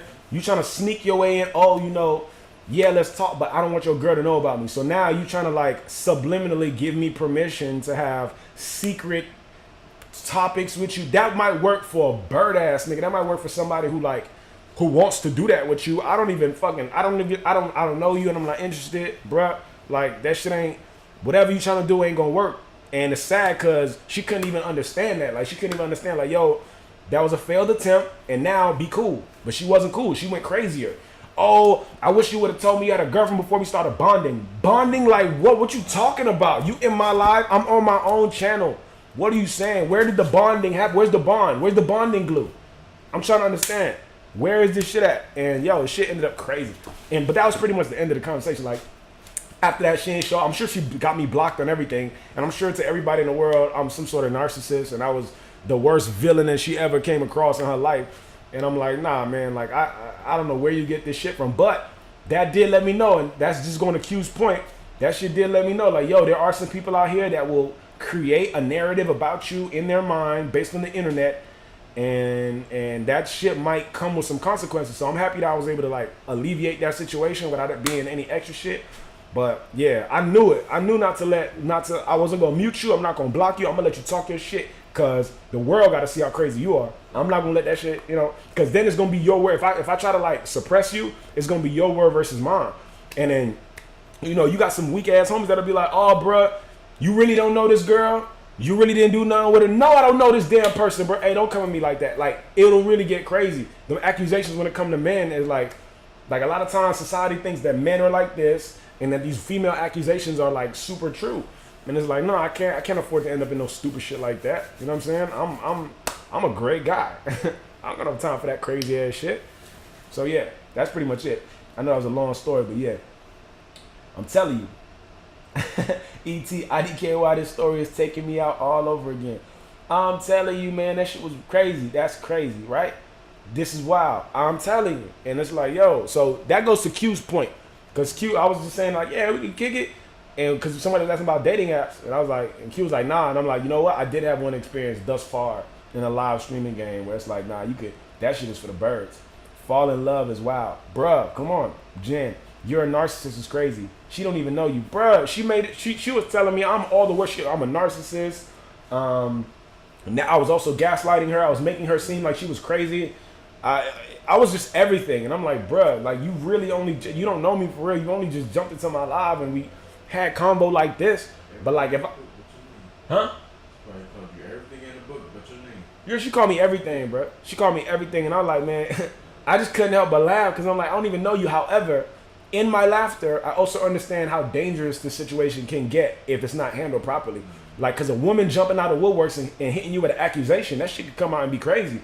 Like, that shit could end up really crazy, especially on the internet with like internet bullying and like child, or sexual acts or some shit. Like, I don't know how ridiculous you are. I don't know how crazy you are, but I'm separating myself. The first sign of some crazy red flag shit, I'm separating myself because I don't got no time for that. You feel me? I do my best. Like, negative and bad things will come for you for free, and they'll come for you like without you even looking for them. So I don't got no time to instigate, or like my life is good enough and my life is cool enough to where I don't need no extra drama, and I'm not bored in my life. Like, if I want some excitement, I could go outside and do something that's exciting. But I'm not gonna like sit here and entertain no like dramatic, weird ass, messy shit. I'm not one of them weird rappers that try to like create problems with women. I'm not trying to like smash two friends and have them fight each other. Like, I'm not. I don't like mess, bro. Like, life could be really good to somebody like me, and I'm not gonna let all that extracurricular shit interfere. I don't even know this person, and so you got to be conscious, man. Like them, and the female accusations when it comes to men can ruin your life, bro, completely. Like, completely. There was the Jonathan Majors thing is one. I remember there was a story about some girl that said Chris Brown raped her on a boat in Miami, and she used the word rape. And then he ended up popping out a voice note of the girl saying like, "Oh, I'm sorry, you just stopped answering my calls, and I really want to see you. So that's why I said what I said." And it's like, bro, like this lady said she got raped by him, and then in her own words was like, "Oh, my bad, you just stopped answering my calls, so I had to get your attention somehow." You get my attention by saying I'm a rapist? What are you talking? But some people think like this. Some people are like this. I saw a girl online. She was like, "Oh, a dude broke up with me, and I didn't like the way he broke up with me, so I called Child Protective Services, and I told them that he was like in there molesting his children and doing all this other stuff. So the police went to his house, and like there's a whole investigation that's happening between him and his kids and all this other stuff." And I'm like, bro, some people are crazy. And the girl, she rationalized that by like, yeah, that's how I'm gonna teach you. I'm gonna teach you not to mess with me by doing some shit to destroy your life. That's a lie. You know what I'm saying? And on top of that, nobody's ever gonna know that girl's the one who called Child Protective Services. They just know that they got a case on this guy now, and he's a great father, but the girl didn't like the way that he broke up with her, so she went and did some crazy shit. And there's so many stories about this, like that goes like just throughout history. It's like, yo, bro, it could really end up bad for some men if you're not vigilant, if you're not cautious about this. There's another story of like some just more stuff. And it's like, yo, nah, like you could be completely in the right, and somebody could not like you today and come out with a crazy ass story about you tomorrow, and that shit has the potential and the power to destroy your life.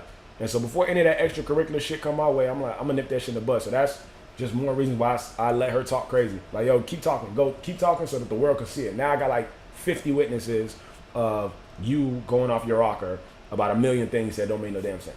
You know what I'm saying? Whole lot of Mario. Why you so loud? I'm loud because I'm in my live. You get the fuck up out of here, Mario. Let me see. Guns and dollars. The Hand That Rocks the Cradle. Yo, you seen that movie, E.T.? I feel like I'm the only one who's seen that movie. Like, every time I mention that, people don't know what I'm talking about. I feel like I seen that on UPN or something back in the day. But for those who don't know, bro, what is this? For those who don't know, The Hand That Rocks the Cradle. The Hand That Rocks the Cradle is a movie about like this dude. He's a gynecologist, and some woman, like the gynecologist touched her inappropriately, right? Like in a nasty way. And so she put a case on him, and the guy his life ended up getting ruined, and he ends up killing himself. Fast forward like 5 years later, this lady got a baby. She got a baby. She's happy her life. They need a nanny, and so this nanny comes in and like starts taking care of the baby, but the nanny starts also like trying to like take this lady's life. Like She wants to take care of the baby. Now she wants to breastfeed the baby. Now she wants to have sex with the lady's husband. She just wants to take her life. And by the end of the movie, they end up fighting and going crazy. And the lady's like, yo, why are you doing this? Like, because you took my life from me, so I'm going to take your life from you. You know, what are you talking about? She's like, oh, well, my husband was the gynecologist that you said that story about. He killed himself after you told the public what happened to you. And I was pregnant at the time, but because of the grief of losing my husband, I had a miscarriage. And so I lost the baby and I lost my husband. So I came to your life to take your baby and take your husband. Right? Crazy ass movie. You should go watch that. Let me see. Yup. Boom. I never watched it, but I wanted to. Yeah, The Hand That Rocks the Cradle was crazy as hell. Right. That was a good movie. I'm telling you, that movie was wild as shit. Like, I remember that wild ass movie. Hey, Q, P said what's up. Yo. I'm so bad with DM, even from people I mess with. Imagine people I don't. Nah, that's right. That's super right. Did you do the eye thing on your live? What's the eye thing? Oh, wait. What are you talking about? What are you talking about, P? P, you got this imagination that I do this eye thing. I don't think I do it. And if you was at the show on Sunday, so tell me if I did it on stage on Sunday, P. Let me know. Jen, next thing you know, she dropping a YouTube video about you and screenshots and recording. No, I screenshot all that shit. I was like, nah, bro, I gotta get all these receipts. I ain't about to play with this shit. Bam, bam, bam, bam, bam. Cause like the kind of person that I am and the field that I'm in, I can't have anybody saying anything crazy, bro. Like, I can't afford that. Some people enjoy drama, right? The confusion on kindness, right? Grape, baby say grape. Oh, right. Okay, my bad, yeah. Sorry. I'm sure I probably got restricted already. That's really sad and crazy. Honestly, say grape. Right, my bad. Somebody gotta send me like the actual words to say, like, what's the cheat code to this? My bad. That's sickening, right? My stomach turning. That's sad, right? Sickening, right? Tell you. Yeah, I seen that video. There's some messed up people out there, right? Yeah, that movie where the lady tried to steal the other lady's baby. Straight up. It was a Lifetime movie. Straight up. Tell you, yeah, that movie was crazy. I remember seeing that as a kid. Hey, everybody. What's up? April Nicole. Welcome to the live. Oh, I saw it on Lifetime. Right. What's the eye thing? Yeah, what is the eye thing, P? Let us all know.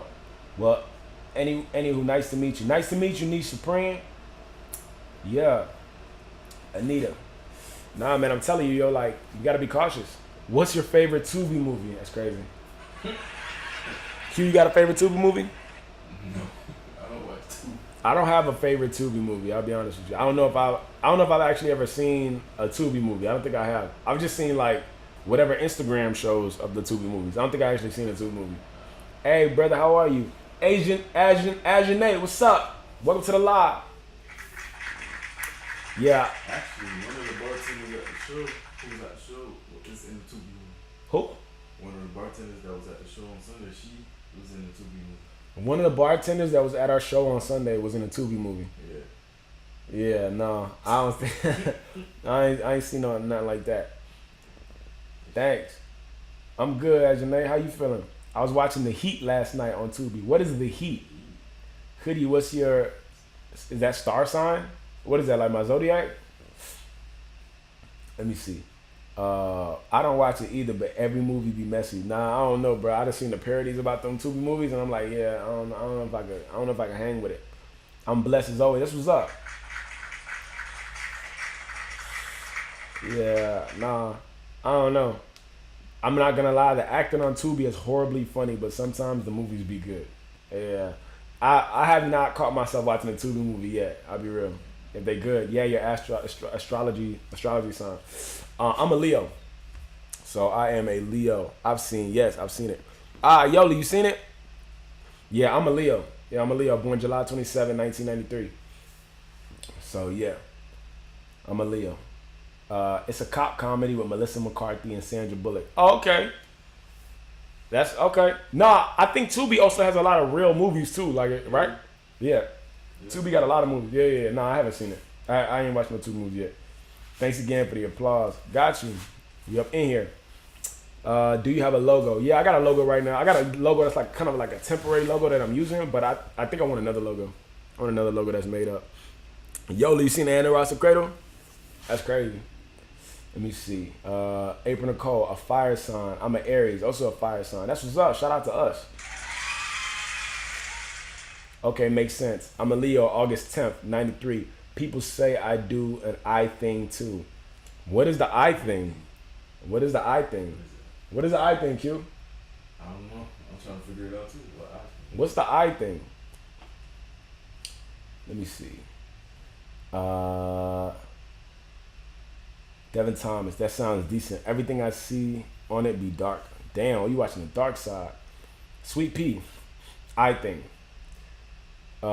He goes, when Hoodie performs on stage, he locks eyes with one and he raps the whole verse. Interactions. Oh, okay. Okay. I know what you're talking about. I know what you're talking about now, P. I didn't know it was called the I thing. Heat with Robert De Niro. I gotta watch that movie, Natalie. Heat with Robert De Niro, Al Pacino, and I think Val Kilmer. I've been hearing about this movie for years. They're like, yo, you never seen Heat? You never seen it? But first off, I think that shit might have came out before I was born, but I gotta watch that movie, yeah. Thanks. Hat is drippy. Hey, appreciate you, ET. Yeah, everybody like this hat. Blue Queen, you just gotta search specific genres so that the algorithm changes. Right. Guns and Dollies. LOL, I'm a Taurus. What's the I thing? Yeah, you hit 30,000 likes. Yeah, shout out to the 30,000 likes. Appreciate y'all. Thank y'all for running me up to the 30,000 likes. Appreciate y'all. Thank you, ET. Thank you for the gifts, ET. I'm still working on these 13 teddy bears up here.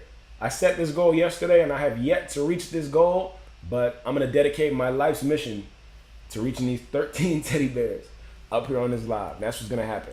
Rebecca Hope, LMAO. Oh, yeah. She told me about, so Pete came to my crib one time and she told me about that I thing. I didn't know that it was called the I thing. I just think that that's being focused on stage, but she's right.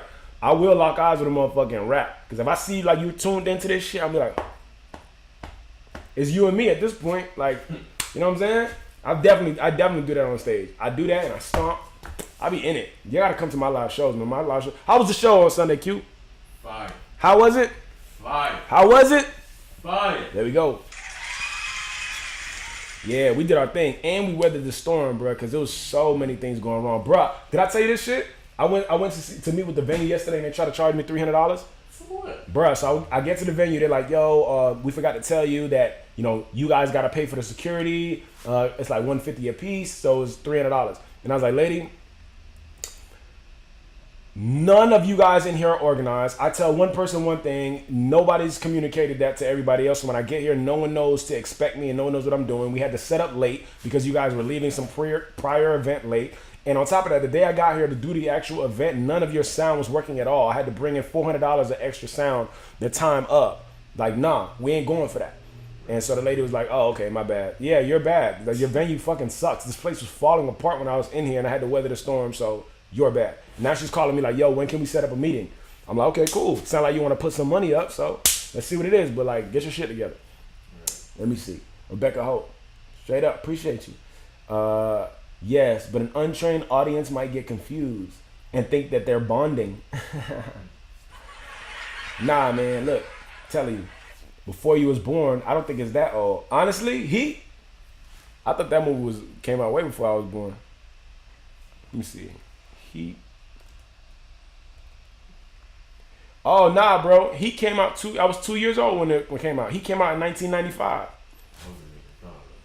What year you was born, Q? So yeah, that shit came out. He came out before Q was born. Yeah. All right, let me see. What's the temperature like down there in Miami right now? It's hot. It's hot outside, right? Yeah. It's hot and it's sunny and survive. It's like perfect beach day weather right now. It was rainy yesterday, but it's perfect out here right now. But the problem is in Miami it's real humid. So like, what humidity does? Humidity like saps you of your energy. And a lot of times we don't know that. Like I didn't know that until I went to the West Coast and I realized how much energy I had throughout the day. But like humidity kind of like it I don't know, it just saps you of your energy. The charisma. Right. You and me. That's right, Ajane. We be locked in. The show is everything. Appreciate you for coming, Pete. And Pete came in her Feels Like God t-shirt. She came with a custom merch shirt of mine. She cut it down the middle. Yeah, you good, Pete. April Nicole, locking eyes probably helps with nervousness too. Yeah, I agree with that. It does. It kind of does help with nervousness, I think. Do the opposite. Like you staring at somebody's soul now, and they staring at yours. I don't know. Nah, I could, yeah, I don't know. It depends. It depends on the song, I think, and the moment. They should have put that in the deal memo. You can't get extra after that. Like, yeah, Did she? Because the first time she said you only had to pay if. Didn't she say you only had to pay if you needed like the police to come out? No. Yeah, you're right, and she's right. She did tell me that the first time that we met up, but I didn't hear about it ever since then. And on top of that, like, I actually want to charge you people because y'all really made me lose money by your venue being just like unusable the night of, bro. Like, we were gonna use your sound can't work, nothing gonna work. But now she want to meet up and like, yo, let's find another way to do it because we love your event. I know y'all love my event, but I don't know about that. The venue looked nice. It was a vibe. The venue is a good venue. It's just being mismanaged. That's really what it is. Like, it's definitely being mismanaged. So they tripping. But their sound wasn't working. Like, we went up in there, 2 of the speakers was blown and none of the subs was working. So we're like, how did I set up a rehearsal? It's like Murphy's Law, bro. Like, you can do everything to like remedy something in advance or like mitigate risks. But bro, the shit is still gonna happen the way it's gonna happen the day of. Like, no matter which way you look at it. Like, I'm in there like, yo, I set up 2 rehearsals in this venue using their sound with a sound tech on purpose to test their sound out. And it was decent. All we needed was 1 small speaker on stage, a monitor for us. And bruh, the night of, as people are coming into this venue, none of the speakers are working.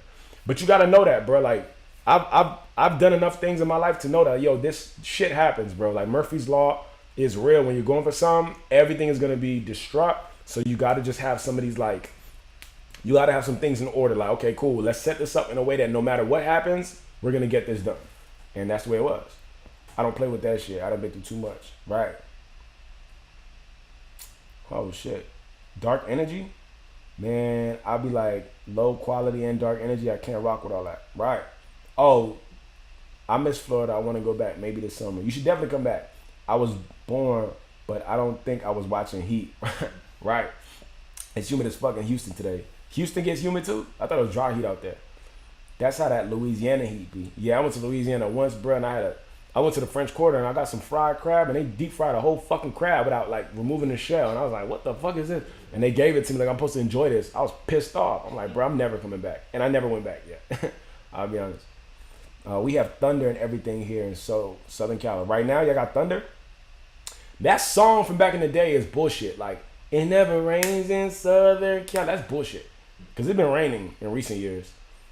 I really want to. It's a bit cold in Jersey. As Janae had. Oh, wait. Did she talk about doing another event? I went up in there and I told them like, yo, we would love to do another event, but y'all gonna have to have a budget. Y'all gonna have to come out of pocket and do this thing right. And so we was talking about them putting up $5,000 to do an event. But then I also was like, yo, I may be able to bring a bigger artist to town. And so now I'm like, okay, maybe I'll call one of my homies to see if they want to come down to Miami and get some money. You in Houston. I got cousins in Corpus Christi. Is that far from Houston? You in Jersey. Do you go to battle rap events? Oh yeah, you're getting into it. For the record, I'm teasing. It's not an eye thing for real. You just lock eyes, but really zone out. Hey, I be tuned in. I ain't gonna lie to you because like I'm finding out, bro, that I love performing on stage. Like I love it. It's like the most gratifying part of the experience. I used to think all the other things was like what I was really going for, like the Grammys, the accolades, the money, the car, the crib. But after that experience I had in January, like with these fake ass industry niggas, I was like, you know what, bro? What it really is being in a room full of people who get it. You know what I'm saying? Like you really just want to be in a room full of people who get it and who understand it. You know what I'm saying? You don't want to be in a room full of people who you gotta like force this shit on. Like it ain't for you if it ain't for you. You know? Next time do a walkthrough and sound check, give them a day to get it fixed or deduct it. You absolutely right, Natalie, and that's what it is. Like I told them, like you gotta get it. So the lady texted me last night. She's like, "Yo, all the subwoofers underneath the stage were unplugged," and I'm like, "Lady, what the fuck? Like, your venue sucks." And so now, yeah, you're gonna have to pay me.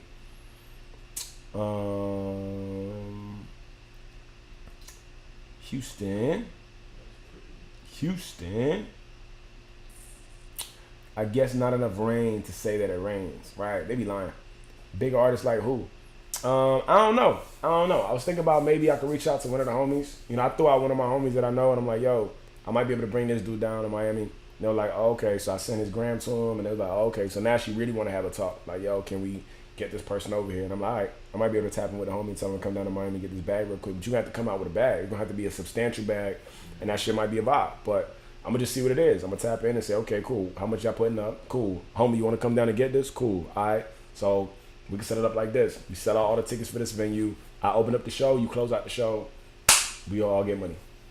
Cool. But that's only if that's going to make some sense. I will not leave the production up to them. I'll have to bring in my own production company to like set that shit up properly. But if they're coming out with a budget, then hey, make it work. A long time ago, way back, a guy created rain in California. A few weeks ago, they just started it again. A guy created rain. Apparently, it says it never rains in Southern California. I thought it was sunny Cali till it rained 2 weeks. Yeah, honestly, bro, like California's weird. I've been out to Cali and I remember it rained for like 2 weeks straight one time. Yeah, this is like 2 years ago, or like 2020, I think. And I was like, "The fuck's happening here?" People in California don't know how to act when shit get cold or when shit start raining. They like it's the end of the world to them. Anyone going to Jazz in the Gardens? Nope. I think maybe somebody I know is going to Jazz in the Gardens. That would be dope. I'm near New York City. If I get an invite anywhere, I'm going. That's what's up. You're built for it. Thank you, Rebecca. Appreciate you. You ever been to Jazz in the Gardens? Nah, I never been to Jazz in the Gardens. Yeah. But I felt like Jazz in the Gardens was some old people shit. Like I never. Worked Jazz in the Gardens. So I never actually went out my way to go. Yeah, I never went up there. He created this machine to make it rain. They're using his system again. Oh, that's different. I've heard of something like that though. I don't know if I know that specifically, but I did hear that they have machines that can control the weather. Yeah, I seen the video. Yeah, me too. Like they created like small, know what value is for you. Got hacked. That's a fact. Yeah, I have seen that. I have seen like small, like a person make a small tornado in the lab, and I thought that was interesting. But I don't know how deep this shit goes, how serious this shit goes. I'll tell you what though, I'm gonna keep getting money and like raising my frequency till I get to the point where I'm like up in the power, the powerful rooms. And I'm like, yeah, man, y'all tell me all the secrets of the universe that y'all niggas know. Take me to under the Vatican. I want to see the library. Take me to Solomon's tomb. Show me Area 51. You know what I'm saying? Like, I want to know all these damn secrets because I feel like I'm a human being and I deserve it. Feel me? I want to know what these things are about. It's not a lot of people. Look at the lineup. Even Trick and Trina sliding that thing. Okay. Does Q have an IG? If he does, I'm going to follow him. Q. _ vibes with Q. That's _ VIBE. They might not be able to hear you. Goddamn. Oh no. It's _ vibes with Q. That's _ VIBESWITHQ. Probably gotta say it one more time. Underscore what? Vibes with Q. Right. Vibes with Q. Underscore vibes with Q. That's Q's IG. Y'all make sure to tap in and follow him. He's a great person. It's not just old people, it's a lot of artists be there too. Okay, I might pull up. But I'm starting to like jazz these days. Just enjoying the instruments only. Right. Jazz is a vibe. Let me see. Come closer. Mila, I have an idea for wildfires. What's the idea, Natalie? We can hear him. Right. Yep, _ vibes with Q. Appreciate you, Rebecca. Rebecca wrote it out. Hey, they say your shirt fire, bruh. What shirt you got on, homie? The Malcolm X shirt. Let me see. Hey. Yeah. No, I'm saying shit clean. Nah, man. He's so funny. Why he had a person come on live last night and we was celebrating. Wait, what? Who came on live last night? Right in the chat and pin it. Right, let me see. So I'll put it over here. _ vibes with Q.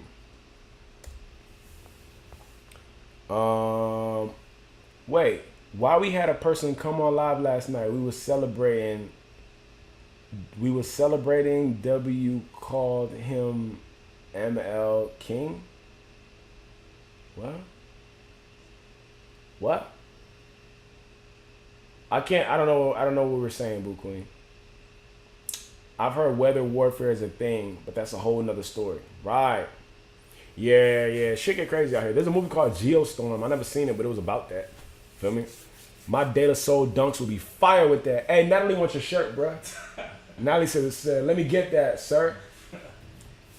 Natalie wants your shirt, my G. De La Soul. I just met the homie from De La Soul, man. I went to, I told you I went to this Nas and Wu-Tang concert with Sway. No. Yeah, bro. He had hit me up. This was like a week after he was, no, he was in town. He had came down to town for something else. This after we did the interview with him. He had pulled up and he was like, yo, you want to pull up on Nas and Wu-Tang at Hard Rock? I'm like, for sure. He invited me and my girl. So yeah, pulled up. Yeah. I got to ask her for that footage, man. I only got some of the footage. She got way more than me. I should probably text her for that. My homie had a big battle. We celebrating the W. A guy came on and we named him ML King. Wow. Wow, okay. A big battle celebrating. We celebrating the W. A guy came on and named it ML King. That's crazy. ML King? Let me see. ET says, mad people be talking about Hoodie at night on TikTok. What are you talking about? Why would they talk about me? They don't know me. He was adamant on TikTok. Whoa. He was adamant on talking about black on black unaliving. Man, yo, there's a whole language to this, bro. Yeah, like there's a whole language to this. Like I'm understanding. Like great, you can't say certain words. So I'm learning a whole new lingo. The word is spreading. Hey, that's what's up. They be talking about me on live. Who talking about me? Get busy with somebody. Who talking about me? Is it the ladies? Are the ladies talking about me, or is it some of these guys? Are they talking? Who's talking? The word is spreading. I appreciate it. Yo, actually, truth be told, somebody came out here earlier today and it was like, yo, I finally got to tap in with you. I've been hearing a lot about you. And I'm like, word. I wonder who's talking, but hey, I appreciate it. Welcome to the live. Y'all make sure to follow me. Back. Let me see. The word is spreading. I love it. I feel like a pandemic. LMFAO. Because they talk about the topics you said during the day. Oh, that's what's up. Yeah. Banana. You gotta say banana. What did I say? Banana. Okay, I'm learning the lingo in real time. So I'm absolutely learning this in real time. We always talking about you, nothing but good things. Oh, that's what's up. Appreciate y'all. Y'all, cause y'all know I'm an early bird. And y'all know I don't be going live at night. So y'all be showing up for the kid. You see that cue? That's real love and support. Love it. Appreciate y'all. Thank y'all for that. I don't know. I don't know what I said. They be like, who is this guy? I'm gonna peep his live. Yeah, come up on the live. They gonna have to wake up early for the kid though. They gotta show up when y'all show up. You feel me? Y'all gotta show up early. Talk means you're making waves. I appreciate it, man. I love it. Cause these combos be fire and I'm very happy. Tap in with me becoming an in-house distributor for merch and design. Oh, that's what's up. In-house distributor. I'm with that. Yeah, I appreciate that, man. Like hopefully, and the real cool thing is that like these conversations is a vibe. And I think that they're good for people, you know?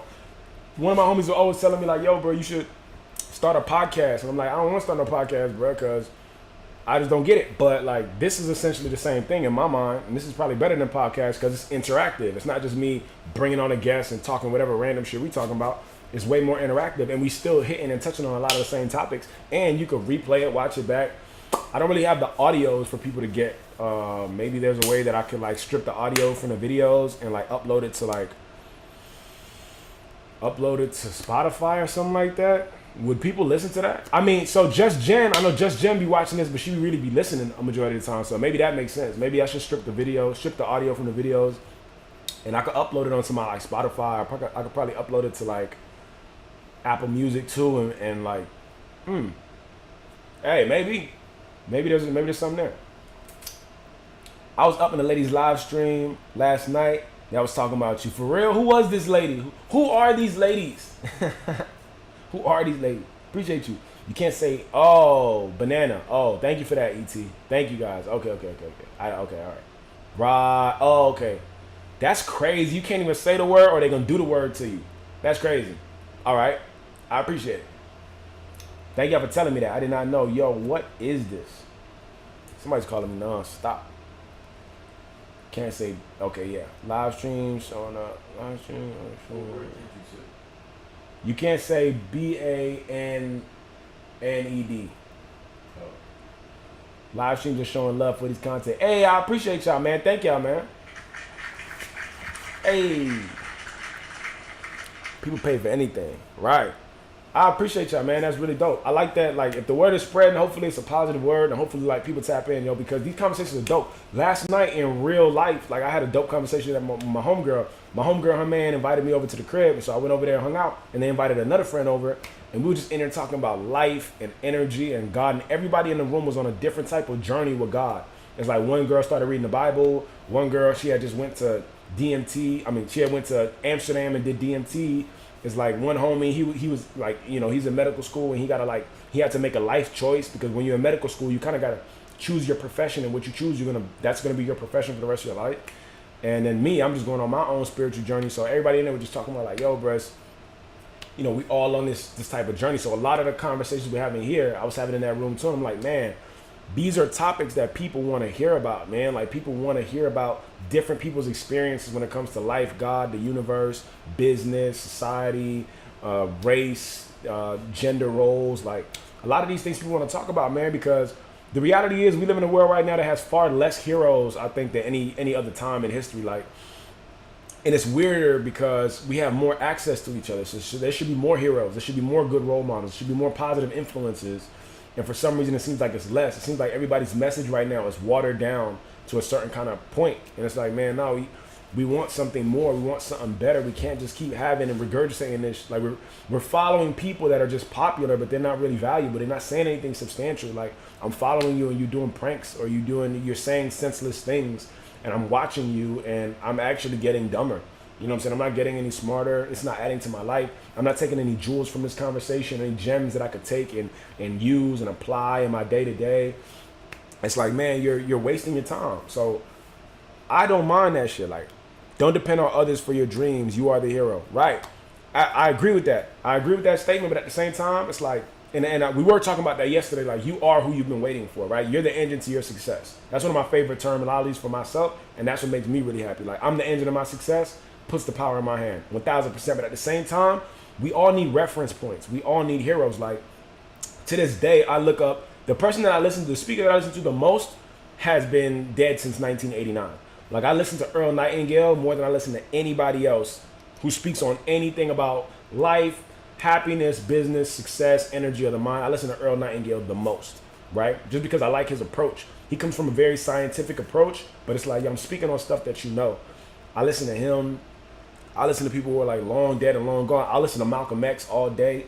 And it's like, I listen to these people who prided themselves on taking an approach to change the world. Versus today, you got people that say, I don't want to be a role model. Don't follow me. I don't want to be a hero. I'm going to live recklessly and live crazily, but I still want you to pay attention to me, and I still want you to follow me. And it's like, nah, bro, like, you're leading people off a cliff. You know what I'm saying? Like, but we can live in a world where people actually lean into knowledge and ingenuity and being inventive and being smart and being creative and being crafty and being witty. And then we're going to end up producing a bigger and a better world. Like, I think you got to be somebody who's like, you got to be somebody who's confident in yourself, because the main reason why society right now is not programmed to make free thinkers and innovators is because the people who are in the positions of power, who are controlling these curriculums, they don't want competition. So they don't want you to be a free thinker. They don't want you to be smart, because they're worried that if they create an environment of geniuses, that they're going to lose their power. And it's like, bro, you're so small and you're so scared, and you're in this position that you're going to create a country of dumbass people so that you can just produce employees when nobody's actually a real employee anymore. Like, your system is coming apart at the seams, but you're trying to find a way to keep holding it on.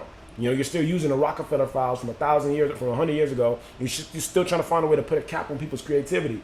It's like, bro, you got people like me, like, bro, nobody's genius and nobody's wealth and nobody's beauty in this world intimidates me personally. Like, I want to see a world full of beautiful people. I want to see a world full of smart people. I want to see a world full of geniuses. I want to see a world full of people that are inventing things that I could barely comprehend. But if you give me a couple minutes, I'll read the manual to this shit. Like, because that's how we're going to end up in a better place, in a better space, by pushing the envelope on humanity, by pushing the envelope. Like, you only grow your muscles by tearing what's already there. You only increase your lung capacity by pushing your lungs to their limit. You know what I'm saying? You're not going to do this shit by suppressing it. I heard somebody say one time, like, every blade of grass grows as high as it can grow.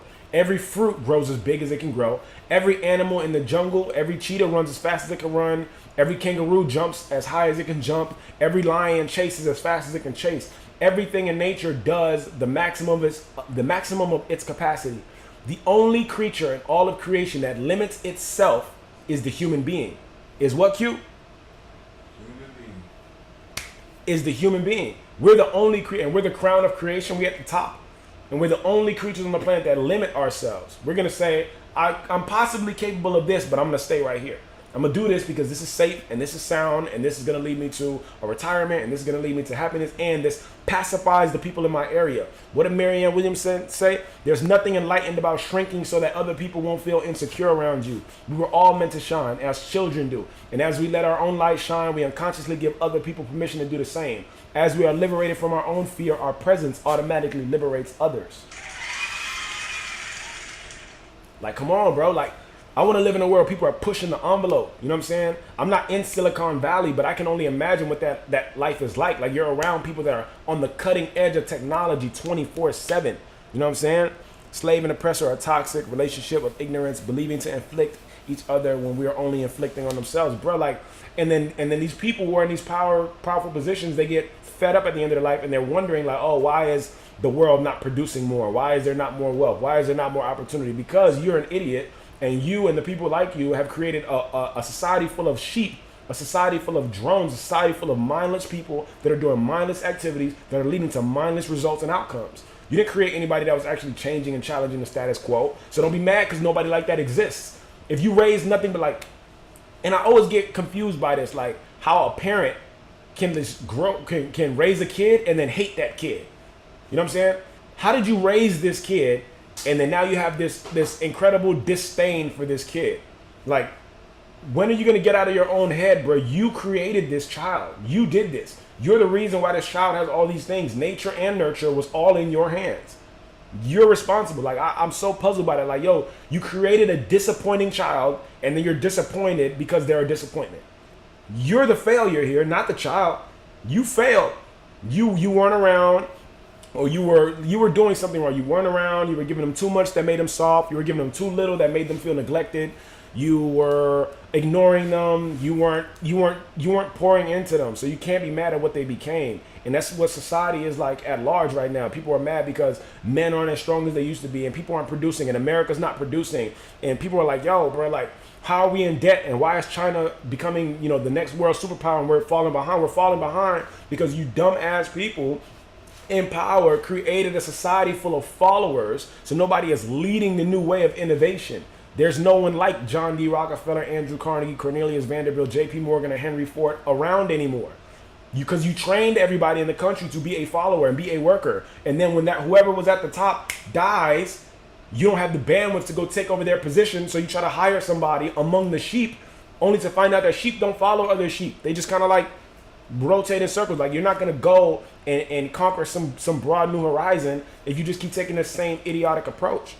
And like, it's a really ego-driven, like fearful, like premise, curriculum, just plan in general. And it's like, bro, that shit ain't gonna lead to nothing. So once I realized that, man, I was like, bro, I gotta get over this shit. I gotta stop waiting on society to show me the right way to live. They've never known the right way to live, and it's just not around today. And I gotta listen to people who are actually innovators. So a lot of times I find myself listening to people from 100 years ago. I put out this book yesterday, How to Win Friends and Influence People, and this book was written in 1926. You know what I'm saying? This book, 1936. This book is 90-something years old. You feel me? And this shit even looks like it. It's like really beat up. But the reason why I read it is because it's about the human condition. So that means it's going to be relevant forever. The Bible is about the human condition. It's going to be relevant forever. And certain things are going to be relevant forever. As long as there's a human to read this, it's going to be relevant forever. So I'm studying people from 100 years ago so I can understand a system that was created 100 years ago that we live in today. You know what I'm saying? And I'm also taking into like account these new things that are changing, from AI to all these other things. But like, nah, bro, like you can't be mad at people that you train to be like less than, and be mad when they're less than, And that's why like you can't follow these people, man. You got to follow somebody who's actually doing their best to motivate you and push you past their limits. You know what I'm saying? Like, yo, you gotta grow. You got power. You got potential. You got ability. You got capacity. You have like dreams and goals. You can attain them. Stop listening to people that make you think that you're small. You're bigger than you think. And it's the saddest thing in the world when you perish, because you're gonna perish a full battery that was operating on 2%. Like you're gonna go into the afterlife with nothing but regrets, and you're gonna find somebody to blame. And by the end of the day, you're only gonna be able to blame yourself, because the answers were there. You just were too afraid to go for them because no one else in your immediate circumstance was going through those answers. You know? Boom, educate, read. You got to. I'm telling you. Also use film students' content, videos, edits, do projects. That's a win-win. That's a fact. Let me see. Watching someone and getting dumber is crazy, but I understand. Yo, it is, bro. Like, we're watching people. Man, we live in a generation right now where children are watching other children play with toys. Like, there's a kid. My little nieces and nephews go on YouTube to watch videos of other kids playing video games, and to watch videos of other kids unpacking toys, and to watch videos of other kids playing with those toys. And I'm like, you're here with a tablet looking at another kid playing with a toy and finding joy in that. And I think there may be something good about that, but it's also something like terribly weird about that as well. There's somebody was telling me that their dad, if you go to my house, you're going to see my dad. My dad watches YouTube videos of men cutting their lawn. What are you talking about? He said, my dad derives a strange satisfaction from watching a good lawn get cut.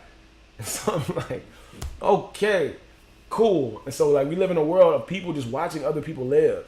And it is becoming more and more crazy and more like ridiculous. And it's like, nah, bro, like we have to change something or else. Have you ever seen the movie WALL-E? Q? WALL-E? Yeah. You seen that? Yeah. Have you guys ever seen the movie WALL-E? Like, if you ever seen the Disney movie WALL-E, go and watch it today.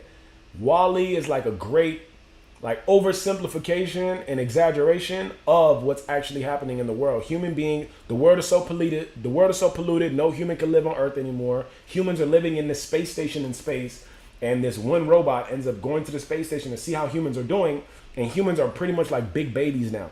Because technology does everything for them, the bone density of a human has gotten smaller and weaker. The humans don't even know how to walk anymore. They're born and raised in a chair. They never have to get up. They're fat. They're obese. They don't have to lift things. They don't have to pick up things. They don't have to read things anymore. The guy looked at a book and he was like, what is this? He started talking to the book, waiting for it to talk back. And it was like, why is this not speaking to me? It's like, yo, it's a damn book. You know, but that's the way that we're going. You know what I'm saying? Always love a platform that raises the collective vibration. Straight up, Rebecca, pay attention to me, but don't idolize me. Straight up. People just don't want that extra layer of responsibility. Right. Facts, Devin. Guns and dollies. Yeah, and you can learn from those people. That's how it is in biology. If I don't know something, I ask. Right. Facts. I love this quote. Right. Partly get the narrative, not to put people on pedestals, yet it's human nature. Lead plus people follow. Right. We would be better working together and growing each other. Right. Let me see. E.T. says, I've never met someone who hate their kid who don't hate themselves. Damn. That's some real ass shit. I never met somebody who hates their kid that doesn't hate themselves. That's true. Let's go. That's so true. You can't teach work ethics. I can inspire, but I can't motivate you. Only teach you to find it. Right. Boom. Educate, read. That's a fact. Let me see. That's different. Living vicariously through others. WALL-E is the shit. Yo. I'm telling you. I've watched it. I watched that. It's so good. Yo, watch it. Never seen a plant in their life. They've never seen a plant before. Because the world had gotten so polluted that they had to live in a even more artificial society. You know? It's so crazy, but it's like, it's actually the direction that we're going into. We're allowing AI and we're allowing technology and computers to do so much work for us. Think about this. A simple way to test like your mental acumen compared to your parents. How many phone numbers do you remember? Q, how many numbers do you remember?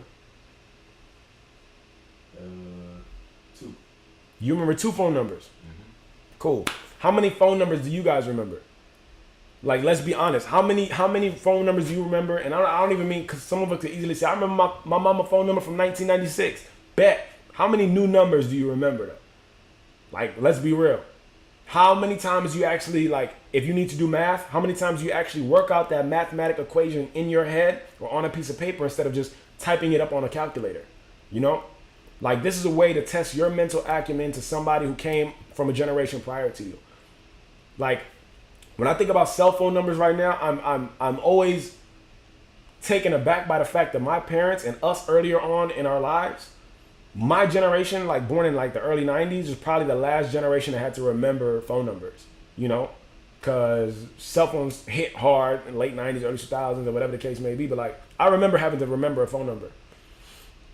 Nowadays, you don't have to remember anybody's number. It could be the most valuable person in the world to you. You might not even know their number. You just know that you input it to your phone. Because we allow these artificial things to do the work for us, our brain doesn't do the work for us anymore. And so if an emergency strikes, our brain isn't going to have the capacity to do it. You know, somebody once said, hard times make strong men. Strong men make good times. Good times make weak men. Weak men make hard times.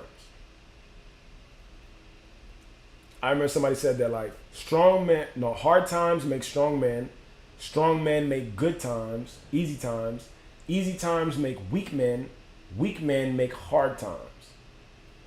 And I was like, damn, bro. And that's a vicious cycle in every country and every civilization you've ever seen.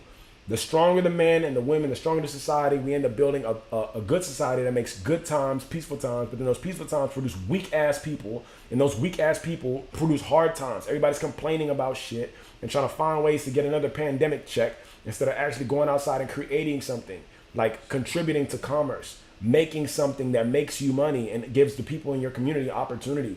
And it's actually a value. Like, the person who bought it likes what they bought, and the person who's selling it likes what they sold. Like, back in the day, bro, everybody was looking for the next way to make something great that was the next great idea. Now, I don't think we as a people are looking for the next great idea. We're looking for the next great thing that was already established and how we can jump into the next thing that's already established. And it's like, bro, like, we got to challenge ourselves. We got to push ourselves past our limits in order to grow, or else you're going to sit here and wonder why your life sucks. Your life sucks because you're one of those people who was born in an easy time, and so you're creating weak men, and then those weak men are creating harder times. Let me see. Let me see. I never seen someone who hate their kid that don't hate themselves. Right. I get it, but watching to get inspiration eventually you is one thing. Watching to watch is no. Wait. I get it, but watching to get inspiration to eventually you is one thing. Watching to watch is no. Right. It's pacifier to the urge to engage with said activity, so they won't actually chase it for most. Right. Right. None. My mom was saving workout videos. I told her it's not inspiring by watching and not doing. It's not going to help you. Yeah. Saving the workout videos and never going back to them is like writing notes that you never read again. It's like, cool, that's pointless. The old ones and my current one. Right. He actually ended up doing it, but this generation is conditioned to be influenced.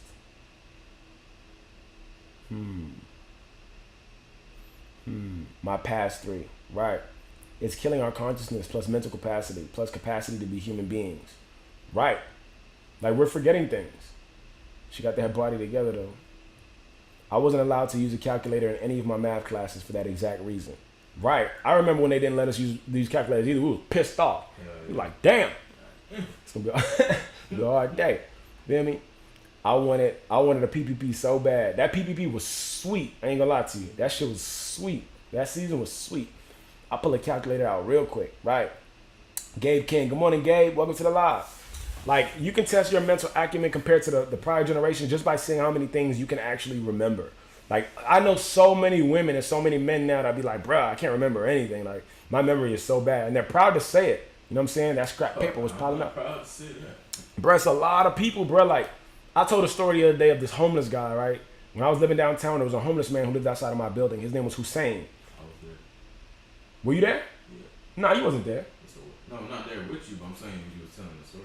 Oh, right. Right. You was there. Yeah, you was outside, right. And remember when I finished telling that story, the homie was like, bro, you remember everything.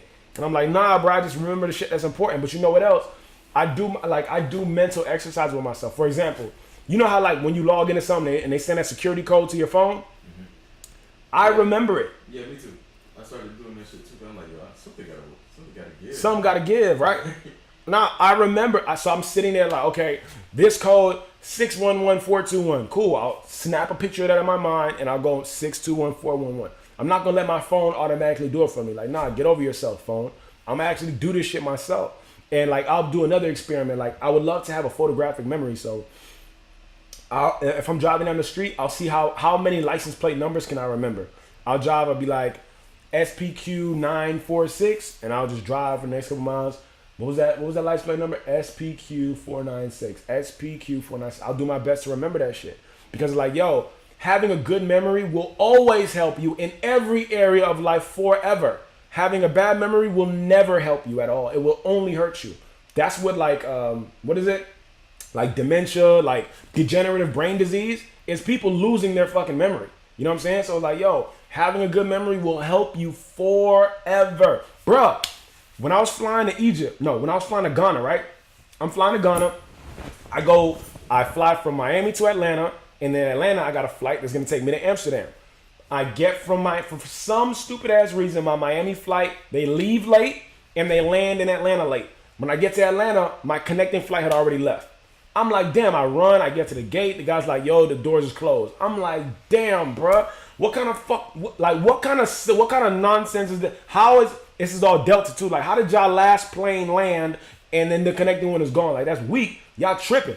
And then dude's like, you know what, don't worry about it, we got another flight leaving at 11, just go have them reschedule you at the front desk, right? So I'm like, whatever. So I go to the customer service desk. I get there, I'm talking, I'm like, yo, what's up? I learned 2 lessons there, but I'll just get to the first one. I'm talking to the lady, and I'm like, yo, I need you to put me on the next flight. She's like, okay, the next flight, we're gonna reroute your flight. You're gonna end up staying here for the night, and then tomorrow we're gonna put you on another flight leaving tomorrow during the day. And I was like, no, isn't there an earlier flight? She was like, no, there's no earlier flights. I'm sorry, that's not what my system is saying. Thank God I heard what that dude said at the other door, because I was like, wait a minute. When I was at the other door, that guy said, you guys have a flight that's leaving at 11 o'clock tonight.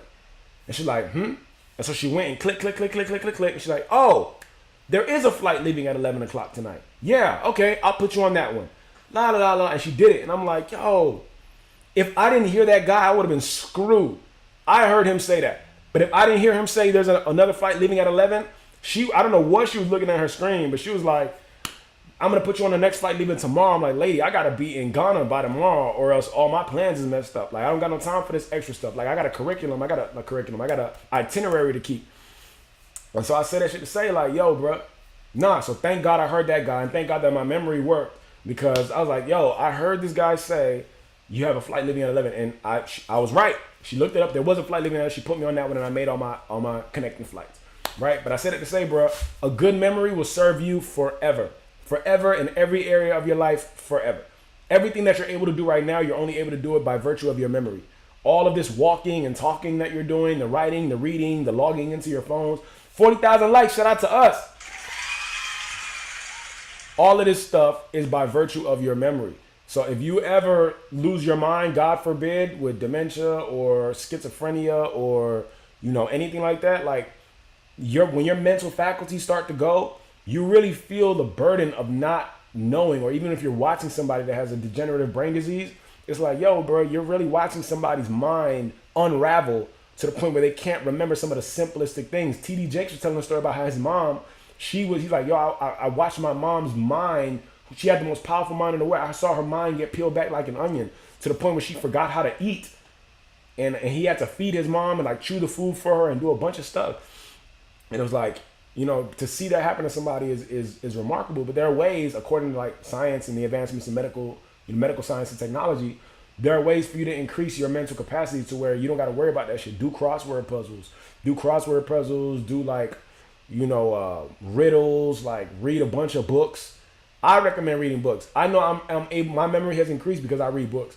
I'll read something on a piece of paper and be like, oh, this shit is hard. Somebody's going to want to hear this later. And I'll like remember it so that I could tell y'all a story like the Marianne Williamson quote, or like any of the stories of the Alchemist or any of these other stories. Like I could sit and retell these stories because when I was reading, I'm like, this shit is hard. And somebody's going to like this shit. And somebody's going to like it that's not going to read the book. So I might as well snatch it for them. And so I could give it to them in a saucy way like how I like to give it. You feel me? I remember C card numbers. That's crazy. Lady J, appreciate you. Thank you for the gifts. Let me see. Saying, proud is crazy, but I think memory deficiency is because it's abundance of trauma or new experiences, right? Natalie, I still use a monthly calendar that I keep. Lady J, appreciate you. Appreciate you, Lady J. Thank you for the gifts. I still use a monthly calendar that I keep on me, and I have a desk calendar. Calendar? I think calendars are important, for sure. I got a planner. I got to go get a new one, too, because I think it actually expired in 2023. Too much info to take. Too much info, you take the most important and keep it pushing. Right, forever, right. A good memory will serve you forever. It's good for your brain. People who do that are less likely to have dementia or Alzheimer's, right. I remember C card numbers, right. Yeah, I used to remember all my card numbers, too, until I started changing cards. Then I was like, I can't remember all this shit. Dementia, right. I know it's more tech, but app Elevate is good for mental sharpness. That's what's up. I like that. I do know my passport number, too. Natalie is listening. Everything that she knows, we're proud of you. Shit, I know my social.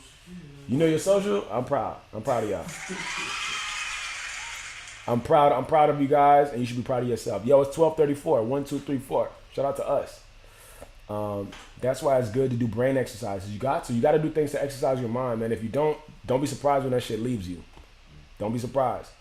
Like when they go, oh my God, I don't remember anything, or I don't feel anything, or I can't process things anymore. I can't do this thing anymore. It's like, yeah, bro, you haven't been using your mind properly for the last 20 years, and that shit finally left you. So maintain like your mental faculties as best as you can, bro. Because when them shits just decide to up and go, you ain't got no choice, boy.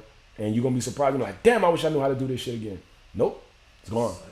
Absolutely true. Eating sunflower seeds is great for maintaining good memory. That's what I didn't know that. You know that? You know that, Q? Sunflower seed? I didn't know that was brain food. Walnuts. And lion's mane. I heard of lion's mane. I know walnuts are good for that.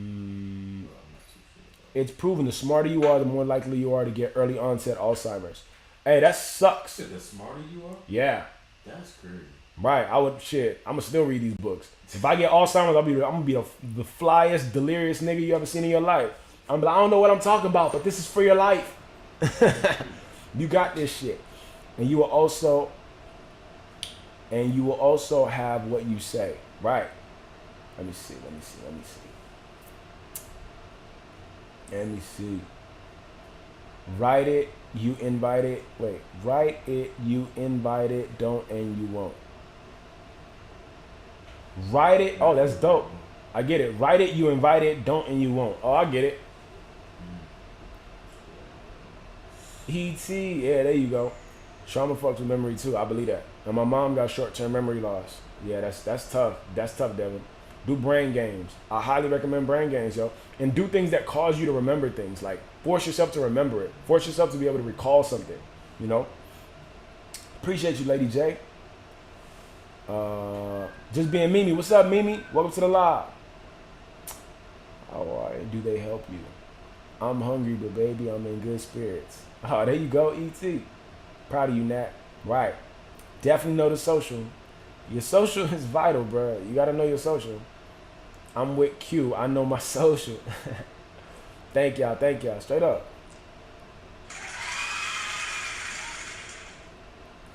But you got to be ready. I try when it has you shaking and crying, but it's a release. Damn, what is that? I have no patience for sunflower seeds.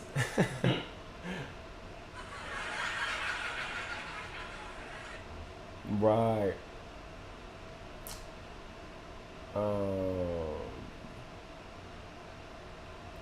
Natalie, what's up? Brianna. What's up, Brianna? Welcome to the live. Connect to nature as well, right? Man, yo, I'm telling you, bro. This stuff is real.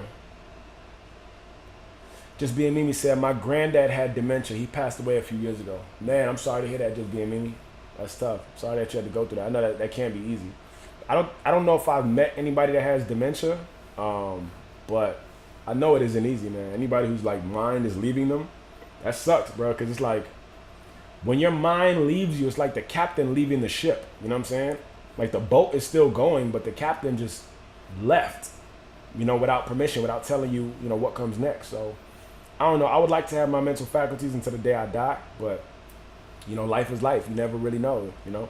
everybody likes to think that we know the reasons why these like brain diseases come around. Like, oh, it's your diet or you're smoking or cigarettes or bad habits or bad karma. Like, you really don't know at the end of the day. Nobody does. So I would just like to say, man, I hope to have my mental faculties to the end.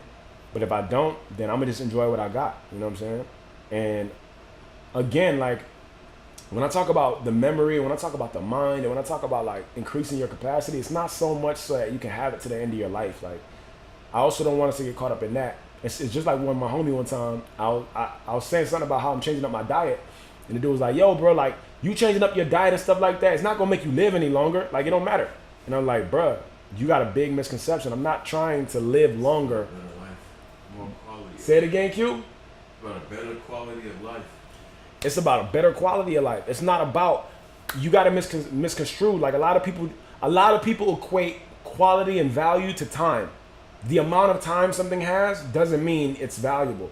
You know what I'm saying? You could be a poor, miserable, angry, hate-filled person and live for 100 years, and I wouldn't say that's a good life. Or you could be a completely joyous and extraordinary person and live for 25 years, and I would say that's a better existence. So I was telling my homie, he's like, yo, bro, all that eating healthy ain't gonna make you live longer. I'm like, bro, you got it misconstrued. I'm not looking to be vegan and eat healthy so that I can live longer. I'm looking to do this so I can live better in the days that I do live. I don't want to live 100 years per se. I want to be at 100% on the years that I do live. Every day I want to feel better. It's about the quality, not the quantity of time. I'm not looking to expand my time because my time is in God's hands. It's not about me. I can't choose when I come or when I go. But I can choose how I operate while I'm here. While I do have my mental capacity, while I do have my vibes, while I do have my body and my soul and my spirit, I can live at 100% each and every day. And that's the goal. That's the objective. Let's never get caught up in the length of something. Let's get caught up in like the quality of the thing. The quality of my day matters, not how long it was. The quality of my life matters, not how long my life was. You can live a long, miserable life. You can live a short, happy life, or you can live a long, happy life. But if you want to live a long, happy life or a short, happy life, it's a daily decision to make a happy life. You know what I'm saying? You still got to come up. You know what I'm saying? Let me see. That was one thing my mama was afraid of getting, and now she has it. Damn, I'm sorry to hear that, Brianna. That's tough. That's tough. Sorry to hear that, Brianna. Just being Mimi. Thank you. Straight up. Better quality of life. Better quality of life. Just like any other worldly experience, you are meant to navigate that experience, and it affects the people around you. Right. Look into aneurysm and lion's mane. I hear it helps a lot. Oh, that's what's up. That's a bar. Yeah, Brianna. Thank you for that. I definitely link it to. Appreciate it. Yeah, see? I like this community, man. I like this community of people. We all help each other. No, I'm not there yet. I just do what feels right. Little off topic. Invest in put against CarMax and Carvana. Amazon about to start selling cars. Oh, I'm going to just screenshot that. That's Amazon about to start selling cars, huh? Okay. I will take that advice. A lot of people are living long lives of terrible quality.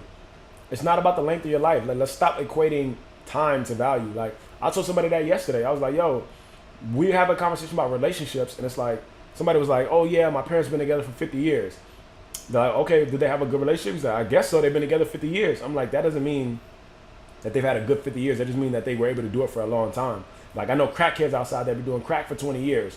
I don't think that's a good time, but they still kicking. Just because something is still kicking and hasn't kicked the bucket yet doesn't mean that it's like doing well. Let's stop equating the length of time to something to the quality of it, like, or the value of it. Just because you've been with somebody for 10 years don't mean it's been a good 10 years. It don't mean you're supposed to be with that person. It just means both of y'all know how to stay still. You know what I'm saying? Like, that doesn't really mean that it's quality. It doesn't mean it's a good thing. It just means that you guys are focused on making it stretch.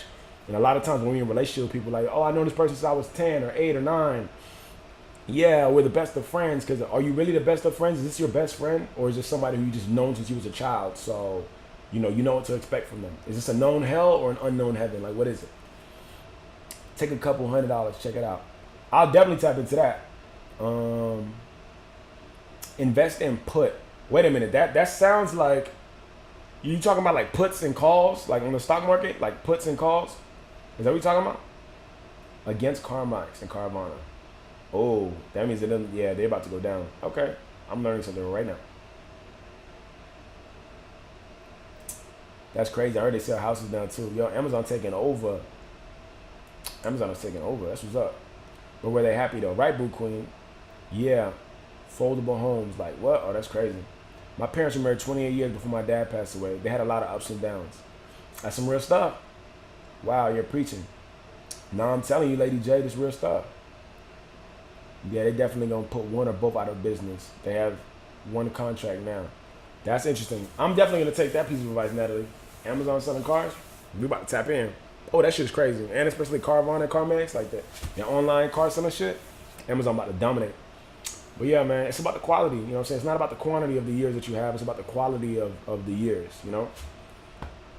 So like, enjoy it, man. And we can increase our quality at any point in time. You can increase the way that you eat, the way that you feel, the way that you sleep, the way that you speak to people, the way that people speak to you. You can change all this stuff if you really want to, you know? So let's take our time and let's actually change it. You feel me? Let's do what we do. Brianna Banana, I love coming to your lives. Always good vibes and good topics. Thank you, Brianna.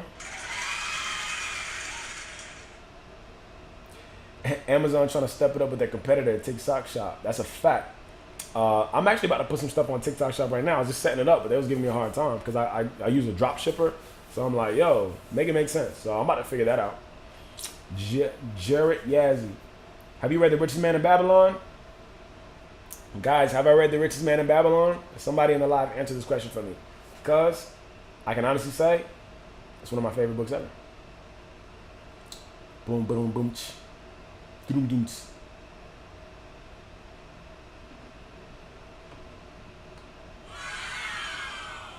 I'm using new sound effects.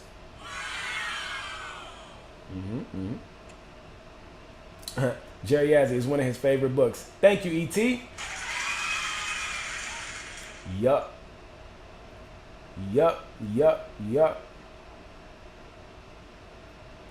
Okay, where am I at right now?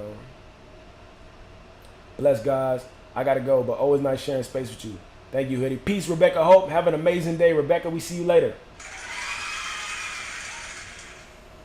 Straight up, Natalie. The buyer of put believe the underlying stock will drop below the price before expiration date. Yo, Nat, I would love to have a conversation with you about this because you're saying some things that I'm not totally well versed in, but I would like to know. It sounds like you might know more than me, so I'm willing to take all the game that you got. If you have a podcast, I listen to you all day. Thank you, Lady J. Thank you for that. CQ, the people want more. Tell me. The people want more, Q. Drop the podcast. Drop the podcast, they said. The people want more. Gotta give the people what they want, Q. For sure. Gotta keep them going. The people want more. Love it. Appreciate you, Lady J. Beyond Banana, I love the energy of the ladies in here. Nah, all these ladies are amazing. All the vibe. How is there 12 people in here? This has to be one of the best live streams on right now. It absolutely is. I have no idea how to make the live stream bigger. Like, I just be like, tap the screen, share the live. Maybe I got to start doing battles or I don't know. But I definitely want the community to grow. But at the same time, again, it's not about the amount of people, it's the quality. Like, we can have 1,000 people in here, but if them 1,000 people ain't shit, what are we doing? You know what I'm saying? I would turn this shit off completely and be like, nah, that ain't what we want. But yeah, I definitely want the live to grow because I do think more people need to like have these combos in it. That's why I upload all these on YouTube at the same time. But yeah. I'm trying to figure out the best way to make it grow. I don't know all the stuff, but I gotta study. I think I just be going live and going in, so I definitely gotta study more how to make it grow. Lay in. We gotta give him the 5K so he can get TikTok shop going. Yeah, what is that? I was on some TikTok shop stuff a second ago. Again, I'm learning. I'm super learning right now. Let me see. Wow. Yeah, I just learned that. Real recognize real. The people want more. They want more. Give us what we want. Give them what they asking for. Nat said we bonding. Yo, I don't know what this is, bro. I gotta call that number back. People are at work too, though. People rewatch on YouTube. Yeah, they definitely rewatch on YouTube. And I think maybe going live later in the day will probably help the numbers out. Because like if I start going live at like 6, 7 p.m. when people get out of work, then I'm sure like if I start going live at like 8 o'clock at night, I think people will start watching more. But I'll be going live. I started doing this shit for my convenience. Like I'm not really gonna bend and break because I'll be going to sleep early so I can wake up early. So I don't know, but I still got to test out everything. I think I just got to take the time now to like, okay, let me start doing some tests to see which time going live is the best and what practices I need to practice in order to make that make sense. And yeah, that's what I'm gonna do. Your stream yesterday gave me the courage to make a phone call to open up a future business. Hey, that's what I'm talking about. That's what I'm talking about, Jared. You hear that, Q? Yep. The people want more. I love it. Yo, that's a vibe. Yo, please keep us up to date when it comes to that future business venture, man. We like that. We like seeing that. We like progress. I love it. And it's true, man. Like, and I always like to remind people, everything I'm saying is stuff that people already know. I'm not saying anything new and I'm not saying anything groundbreaking. Like, except for my own personal stories and experiences, all this stuff everybody knows. I just be taking it sometimes and packaging it in a kind of way that's like, yo, bro, remember this? This is important still. Like, getting your mind right, having integrity, being on point, cutting those squares out your circle. Like, this is all shit that we know. We know this stuff, but sometimes we get so bogged down by like the requirements of life that we forget some of these simple truths. That's why I keep telling people like, yo, at some point in time, we all got to detach from this like cyber world that we live in and connect back to like authentic shit. Like, let's not forget what makes humans humans. And we get so lost in this shit. That's what Turn Lights Out in America is about. Like, we get so lost in this shit. I remember seeing this, and I said this at the show on Sunday. Q was there, P was there. I was like, man, I saw this post on Instagram a long time ago. It was like an old rotary phone, right? The phone that you like. Oh, yeah, that message hit hard. That shit hit like thunder, right? At the live show, that shit hit. I'm telling you. And so I was sitting there and I was like, yo, boom. I saw this old picture of this rotary phone, and it said, the caption was, when the phones had wires, the people were free. When the phones had wires, the people were free. And I was like, damn, that's crazy, bro. It's true. We used to be able to get off the phone and leave that shit there and then go out into the world and really be engaged with the world around us. You know what I'm saying? Like, we weren't attached to something looking at other people live it and being constantly accessible. I'm a slave to this device now. I make money on this. My bank is on this. My games are here. My contacts are here. My email is here. My entertainment is here. Like, everything is here. And it's like, yo, bro, the world is still outside doing shit. Like, let's not wait for a catastrophe to happen for us to get reconnected to the shit that matters. I want to go outside and talk to people. You know what I'm saying? I don't want to be stuck on this shit all day, even though I love it. But I only like this because I'm actually talking to people. You feel me? My business is just starting out, so gaining contracts is a little tough. What kind of business are you in? Congrats, Nat. Keep going. Straight up, congrats. ET said he's going to be on TV soon. Y'all going to watch me on TV? Right. Are you going to watch and support me on the television? Huh? Good questions. Questions that need answers. Right. Yeah. Yeah, Jared, what kind of business? It was really inspiring yesterday, not gonna lie. Nah, yeah, we was going in yesterday, and I had to make sure. So that live is up. I don't know what's going on with my camera situation, but like I got to use my backup camera. So the backup live was up immediately, but then I went back and like actually uploaded the live. I'm actually like adjusting all this stuff right now to make it all make sense, because I want it to be like a nice simple system and make it all make sense. But yeah, no, I gotta admit though, that live yesterday had me in my feelings. So I was like, damn, this shit is hard. We going in right now, and I was like, yeah, this shit was it was just dope. I don't know what we was talking about towards the end, but the shit was fire. And I was like, yeah, we on fire right now. This live is next level. Keep me posted. Was enjoying himself at that time, at the live, boy, at the live show. At the show, right? Yeah. The live one? Yeah. Q brought his pops out to the live show. And he was like, yeah, he was having a vibe. For sure. Nah, yeah, your old boy was loving that shit. He was right by the stage. He had that beer in his hand. He was like, yeah, for sure. For sure. I'm like, yeah. Honestly, it was the timing, though. It was an on-time word. Hey, you got to put that in your bars. Right. Thank you all. Absolutely, Jared. We want to see your progress, man. We love that you're taking that chance. You're taking that leap of faith. And we know it's going to work for you, man. It's actually a more secure thing to bet on yourself than to bet on other people. You know what I'm saying? I saw this post like 2 weeks ago. Nike let go of 1,700 people. And I'm like, bro, I guarantee at least one or two of those people been with the company for a long time. Like, there's no telling. They just said 1,700 as if these were just 1,700 like people just in the parking lot. Like, go the fuck home. As if this wasn't these people's lives, you know?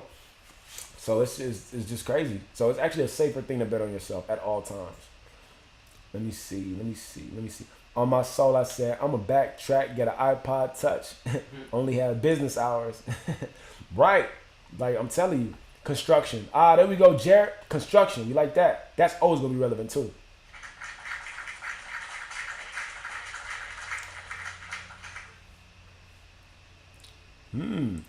If you're looking for contract, go to your city DMV site. Look for Epicure search and bid. What? What is that? CX, what's up? Natalie, you need an ebook. I want to learn all of this. Facts. You definitely need an ebook because you dropping gems up in here, Nat. I need a recap video of this show immediately. Yeah, we got the recap video. I got to get the audio from one of the homies so I can send it to Apple. Apple recorded, so the entire show is recorded. Apple's editing it right now. Apple's is one of my partners. He's the one who he's like runs the media department, and he is definitely working on that right now. So y'all about to see it. Construction contracts, working in food beverage facilities. I made the call and 2 more jobs gained. Hey, that's what's up. Yo, we had a live yesterday. And nigga was going in yesterday. And then Jared saying right now, based on the live that we had yesterday, he said, construction contracts, working in food and beverage facilities. I made the call and 2 more jobs was gained. Come on. I'm telling you, bro. We out here changing the world. Q! One live at a time, bro. That's what's up. Hey, I'm happy for you, Jared. That's what's up. Make that move, make that money, change your life forever, man. And then deposit that game right back to the next person. Let them know, hey, bro, activate yourself. You got the power. Don't let nobody play with you. You got the juice. Damn, I love seeing this, man. This really makes me happy. This makes my whole day better. Jared, straight up. Hey, we all proud of you, Jared. Straight up, let's get to it. I'm telling you, we out here changing the world, yo. I'm telling you, yo. Yeah, that my whole vibe is better right now, yo. My whole vibe is better right now. Now I'm ready to go treat myself to a nice meal. I'm ready to go eat some good food, bro, and get it popping. Damn, that really made me happy, yo. Jared, I'm super happy to hear that. Those be the things that I live for, man. I love hearing that stuff, bro. That's why I make music. I be making music because I think that's the best method. Like, I just love making music, but at the same time, I know most people listen to messages and music more than they listen to anything else, you know? That's why I just became more conscious about the music I intake. I just deleted a whole bunch of people who I either wasn't even listening to or they messaged on the line what I'm trying to achieve right now. Mm-hmm. So I just like, you know what? Get rid of this. No matter how hard that beat is, you gotta go. You know? That shit gotta go, bro. No matter how hard that beat is, that shit gotta go. Cause you gotta peep your energy, man. You gotta take an appraisal. Like, what do you really want in this world, bro? If I want to talk about gats and stealing and robbing and killing and shooting and drug dealing, then this is gonna be great for me. You know what I'm saying? I'm living an ain't shit life anyway, so ain't shit music work. But if you want to live a better life, bro, you gotta surround yourself with that better energy. You can't let nobody play with you, bro. And don't let nobody take your destiny. Don't let nobody take your destiny. Don't align yourself with other people to the point where you're missing out on your own passion, you're missing out on your own purpose, you're missing out on your own destiny, because you're going to be the only one miserable at the end of your life. You're going to be the only one that's like, damn, yo, at the end of my life, you're going to sit back and you're going to think to yourself like, man, I wish I would have took a chance on myself.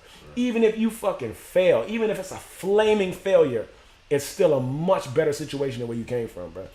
At the end of your life, you still going to think about that. As a matter of fact, even the people who take a chance, go and this shit ends up being a failure, at the end of their life, they still look back at that moment and they say to themselves like, I wonder if I would have done something differently if that thing would have worked.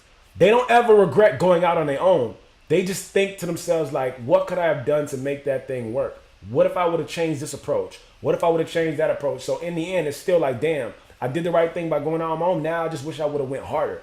I wish I wouldn't have been worried about the fear. Bruh, nobody cares, bruh. Nobody cares how many times you call them, how many times you message them. There's no such thing as oversaturating the market. Bruh. Bro, I just had to tell my homeboy that he's in agriculture. He lives in Kentucky right now. Uh-huh. So he's like, oh man, it's so many, like the culture out there in agriculture is so like heavy that he feel like he can't bring no value. I'm like, bro, that you can't think like that. Like you killing yourself just doing that. You like blocking your blessings before you even get the chance to do it. Like, bro, you have a plan. I've watched him study this. I watched him put the work in. I'm like, bro, just believe in yourself and do it, bro. Like, you can't, bro. Like, you can't do that to yourself, dog. Like, you never know what value you can bring to somebody. What certain like product you have that they just been looking for, the customer service they just been looking for. Like, you can't. Dog, like I was just hella like. I won't say disappointed, but I was like, bro, like, do you know the type of passion that you put into this product and things that you're doing? Like, come on now, like, you gotta believe in yourself. Bruh, some people just don't, bruh. Some people got all the juice and they got all the sauce. Bro, like, all they need is a little kick in the ass. Discouraged by the people. Yeah, they've been doing this for this amount of time. They've been here for this amount of time. Bring what you come with to that market and explode. Like, that's what you got to do. Can y'all hear Q? Y'all let me know if y'all can hear him, because if not, y'all just missed the whole testimony. I'm sure y'all can hear him though, right? Can y'all hear him? He just said a whole lot. And I really never do, but I just, something about that just sparked my mind. I just had to say it. Mm-hmm. Let me see. Oh, I missed some words. Let's get it. Right. Changing lives. Right. Wow. So mad I haven't seen your lives before today. But you got a new fan for life now. Appreciate you, Lady J. I'ma hop out of here. Stay blessed. God bless you. Peace, Brianna. Have a good one. Jared. Dog, I'm telling you, we proud of you, Jared. They're on YouTube, so listen to them when you're doing chores. You'll learn a lot. Straight up. Appreciate that, E.T. Brianna Banana. Have a beautiful day. Straight up. Watch Andrew Cartwright on YouTube. Who is that? I'm about to look him up.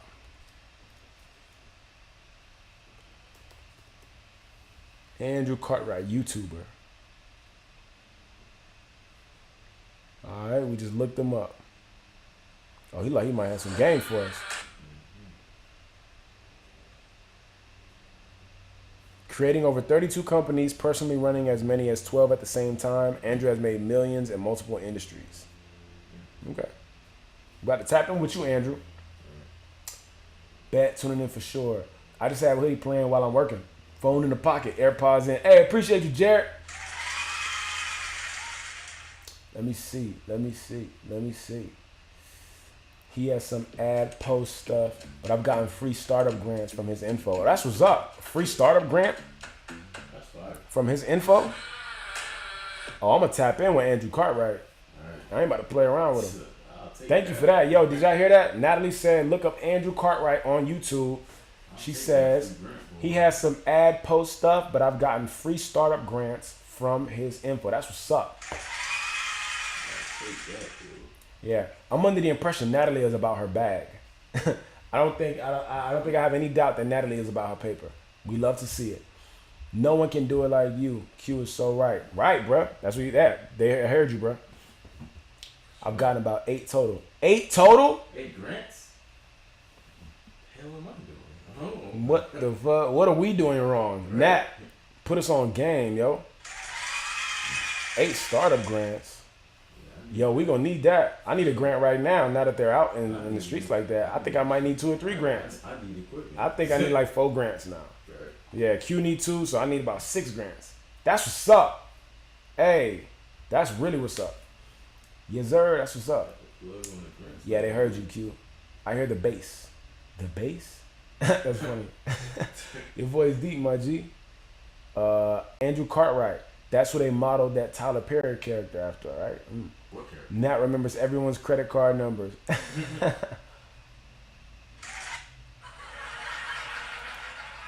Hey, she got the juice. She could automatically debit from your account without even needing any info. Nat got your number. Oh, would you like to purchase this? Would you like me to charge your card right now? Yeah, you need my info? No? Blam. Got it. I've deposited the money for the year. You good to go. Telling you. I'm gonna tap in. With this Andrew Cartwright guy, man. I wanna know what he got going on. See, this is the beauty of this space, man. Like, we can learn so much up in here. I'm about to really look into this dude. Simple format, informative. Andrew has made millions in multiple industries. Helps individuals and companies create and increase revenue from the bottom line. As a media personality and award-winning speaker around the globe. Okay. I'm gonna tap in with this dude. If someone needs a home HUD, giving them away, you can be single, low percentage, low mortgage rates. Word? We with that. If someone needs, it's like a home loan pretty much. If you need a home loan, they're giving them away. You can be single with low percentage and low mortgage rates. Hey. Yeah, Nat, you might need to go live, Nat, and give us a time when you're going live so we can all tune in. Because I feel like you got a lot to say, and we want all of that information.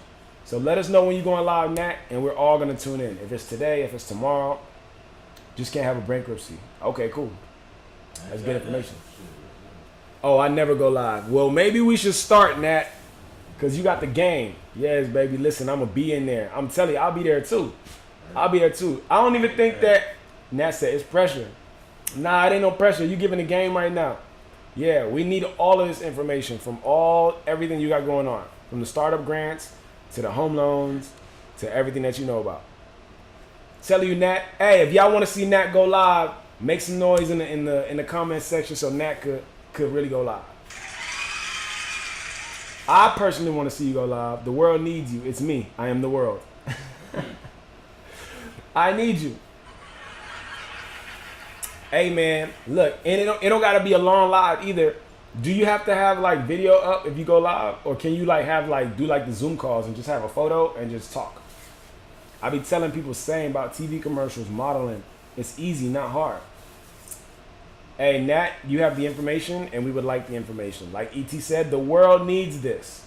It's me. I am the world. You could post a photo. Yeah, Nat, you could just post a photo and just give us the game. You can whisper it to us. We won't even pay attention to her. We'll be like, huh? What she said? We won't even go crazy. I promise. We ain't gonna blow your spot up, and we're not gonna tell nobody to come. If you don't want nobody to know, we're not gonna tell nobody to show up. We're gonna be like, hey, all you people, stay out of here. You stay out of this live for today, or a Zoom call or something. People be asking me about hiring them. It'd be a lot.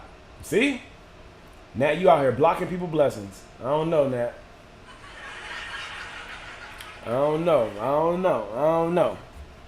Y'all, I'm gonna have to jump up off of here. Today has been, hopefully this live was good. I know yesterday was fire, but yeah, hopefully this live was good. Hopefully we was able to like. Yeah? Hey, did you catch the one from yesterday? No, I didn't catch yesterday. You gotta tune in, my boy. These lives be next level, and they starting like gain traction on YouTube too. So I'm gonna just keep going. And building it up and making it do what it is that it does. This was Nat's live. Yup. Boo Queen says, "Can I see the shorts?" What shorts you talking about, Boo Queen? My shorts? These shorts? Or what shorts? This was Nat's live. I enjoyed you all. We enjoyed you, Nat. Can you post a logo or tell me where to find it? Logo? Wait, which logo? Which logo, Jared? Yeah. Nat said, we all bonded. With his Hoochie Daddy shorts. Nah, Boo Queen says, can she see the shorts? They talking about these. I mean, these shorts are cool, though. These are cool shorts. But they're not Hoochie Daddy shorts. They're just like sun shorts or something like that. I think this is Ulysses S. Grant. Fly Supply shorts. Money, the Eye. Yeah, these shorts are pretty fly.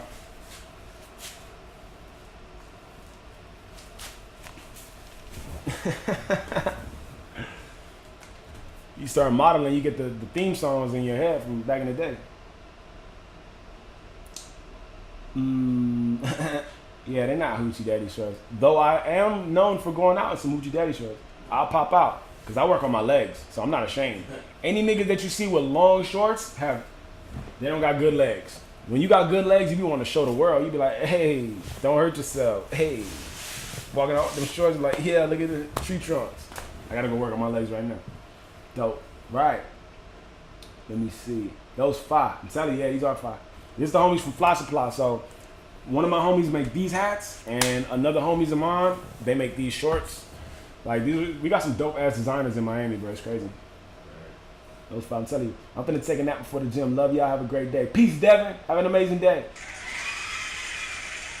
Boo Queen, I knew it. Boo Queen said, I knew it. Yellow's my favorite. Right. Peace, Devin. Have a good one. Mila, hey, he got the thighs. That's why he was rising up. Alright, man, I'm getting objectified right now. Q, you see this shit? Yeah, wow. I'm getting objectified. Q said that's wild. Q says that's wild over there. Y'all got dope designers and you know them all. I'll be honest, I know a good amount of them, yeah. But sometimes they be giving you shit like, not these. These are actually my friends. But like sometimes people be giving you shit just cause. They be like, yo, take this and wear it. Somebody's gonna see it and want to buy it. I don't know what they do. Send the links. Okay, I got you. How do I send the links? I think I might have to post it because there's two different designers. I don't know how I can post that and make the links make sense. Yeah, I don't know how to do that. Honestly. Shout out to Q for the gem. Shout out Q. Shout out to you, bruh. Hey, I know he's behind that plant, but he's there. Yeah. Q, hey, they screaming for you, bro. Q. Appreciate it. Hey, my dog got it popping. Style is nothing without the body to optimize it. We getting objectified over here. We're being objectified, Q. Let's see. Post a photo on IG or here and then tag them. Okay, yeah. I'll post it. Let me see. I will post it on IG and I will tag them on IG. Good. I got about 7 left on this flight. 7 hours? Damn, that. Hey, man. Yeah, that's real. Where you flying from and to? Q been hiding. Milan. Q back there. Q is back there. Q is back there doing what he do. It's the hanger, LOL, not the clothes. Hold up.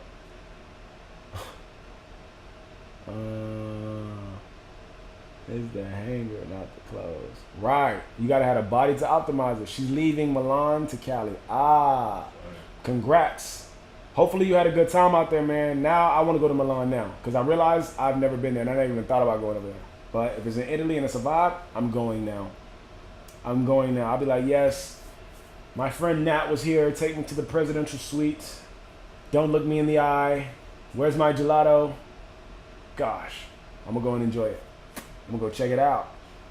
I was trying to make him feel better. You know, he don't like being a piece of meat. I'm getting objectified. Q. Shit crazy.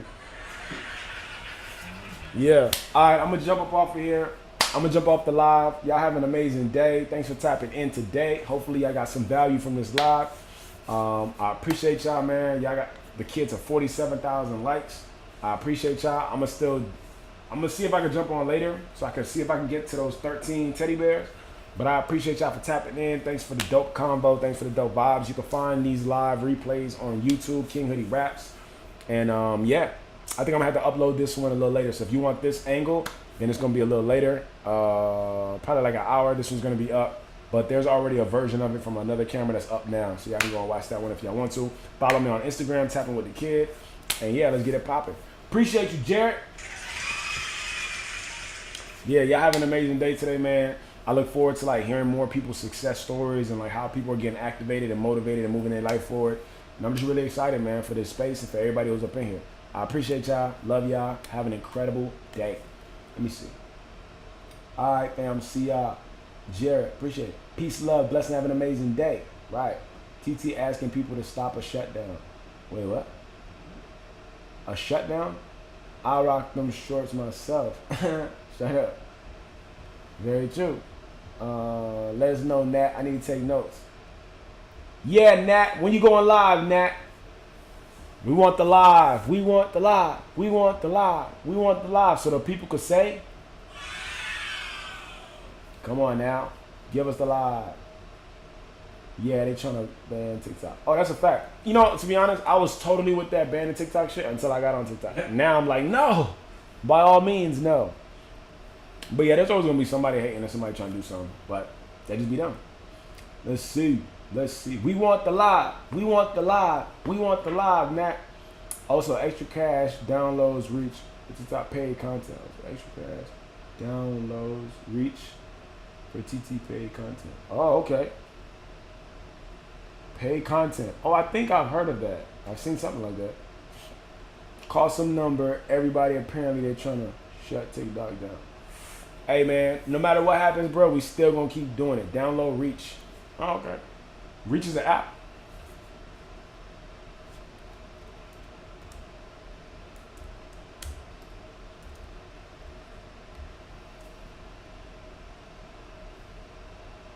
Reach? What is Reach? It's two patent powerful connections we fostering free thinking on this app. They can't have that. That's true. What is Reach? I see something called Reach the app, but it looks like I don't know what this is. It's a bunch of reaches, but I don't know what these are. Like a text message, text blast thing. Google just served me up. Jenny Valdez, what up, Jenny? Yeah. Okay, I'm gonna figure this out. A few extra bucks if you use TT Sounds. I want all those extra bucks. But how do I use that? What's the guy's name again? Andrew Cartwright. Yeah, that's the guy. Oh, in TikTok settings, right? Yeah, can somebody tell me what that means by that? I gotta jump off the live though, but if y'all can send me a message, then I'm definitely gonna tap in with that. But I'm gonna see y'all later. You have an extraordinary day. Peace. Thanks for tapping into the live. That could be anywhere in the world. But y'all here with me, so I appreciate y'all. It's black box with 3 arrows. Yeah, I'm gonna Google what this means because I want to know what this is. But yeah, I'm gonna see y'all later. Peace. Have a good one. Mila, Jared, E.T., CX, Anita, Boo Queen, Natalie, Star J, and Icy Angels. I'm gonna see y'all later, man. Y'all have an amazing day. Peace. I'll see y'all tomorrow or later today, but probably tomorrow. And y'all have a good one, man. I'm excited for like how everybody's life is growing and building and changing and developing. And I'm gonna see y'all later. You feel me? Hit me on IG if y'all need help. Hitting that on IG if y'all need the help. All right. Boo Queen. Peace. Bye. Mila. Appreciate you, Mila. I'm gonna see you later. Yeah. Nat says hit her on IG if y'all need help. All right. I'm gonna see y'all later. Have a good one. Peace.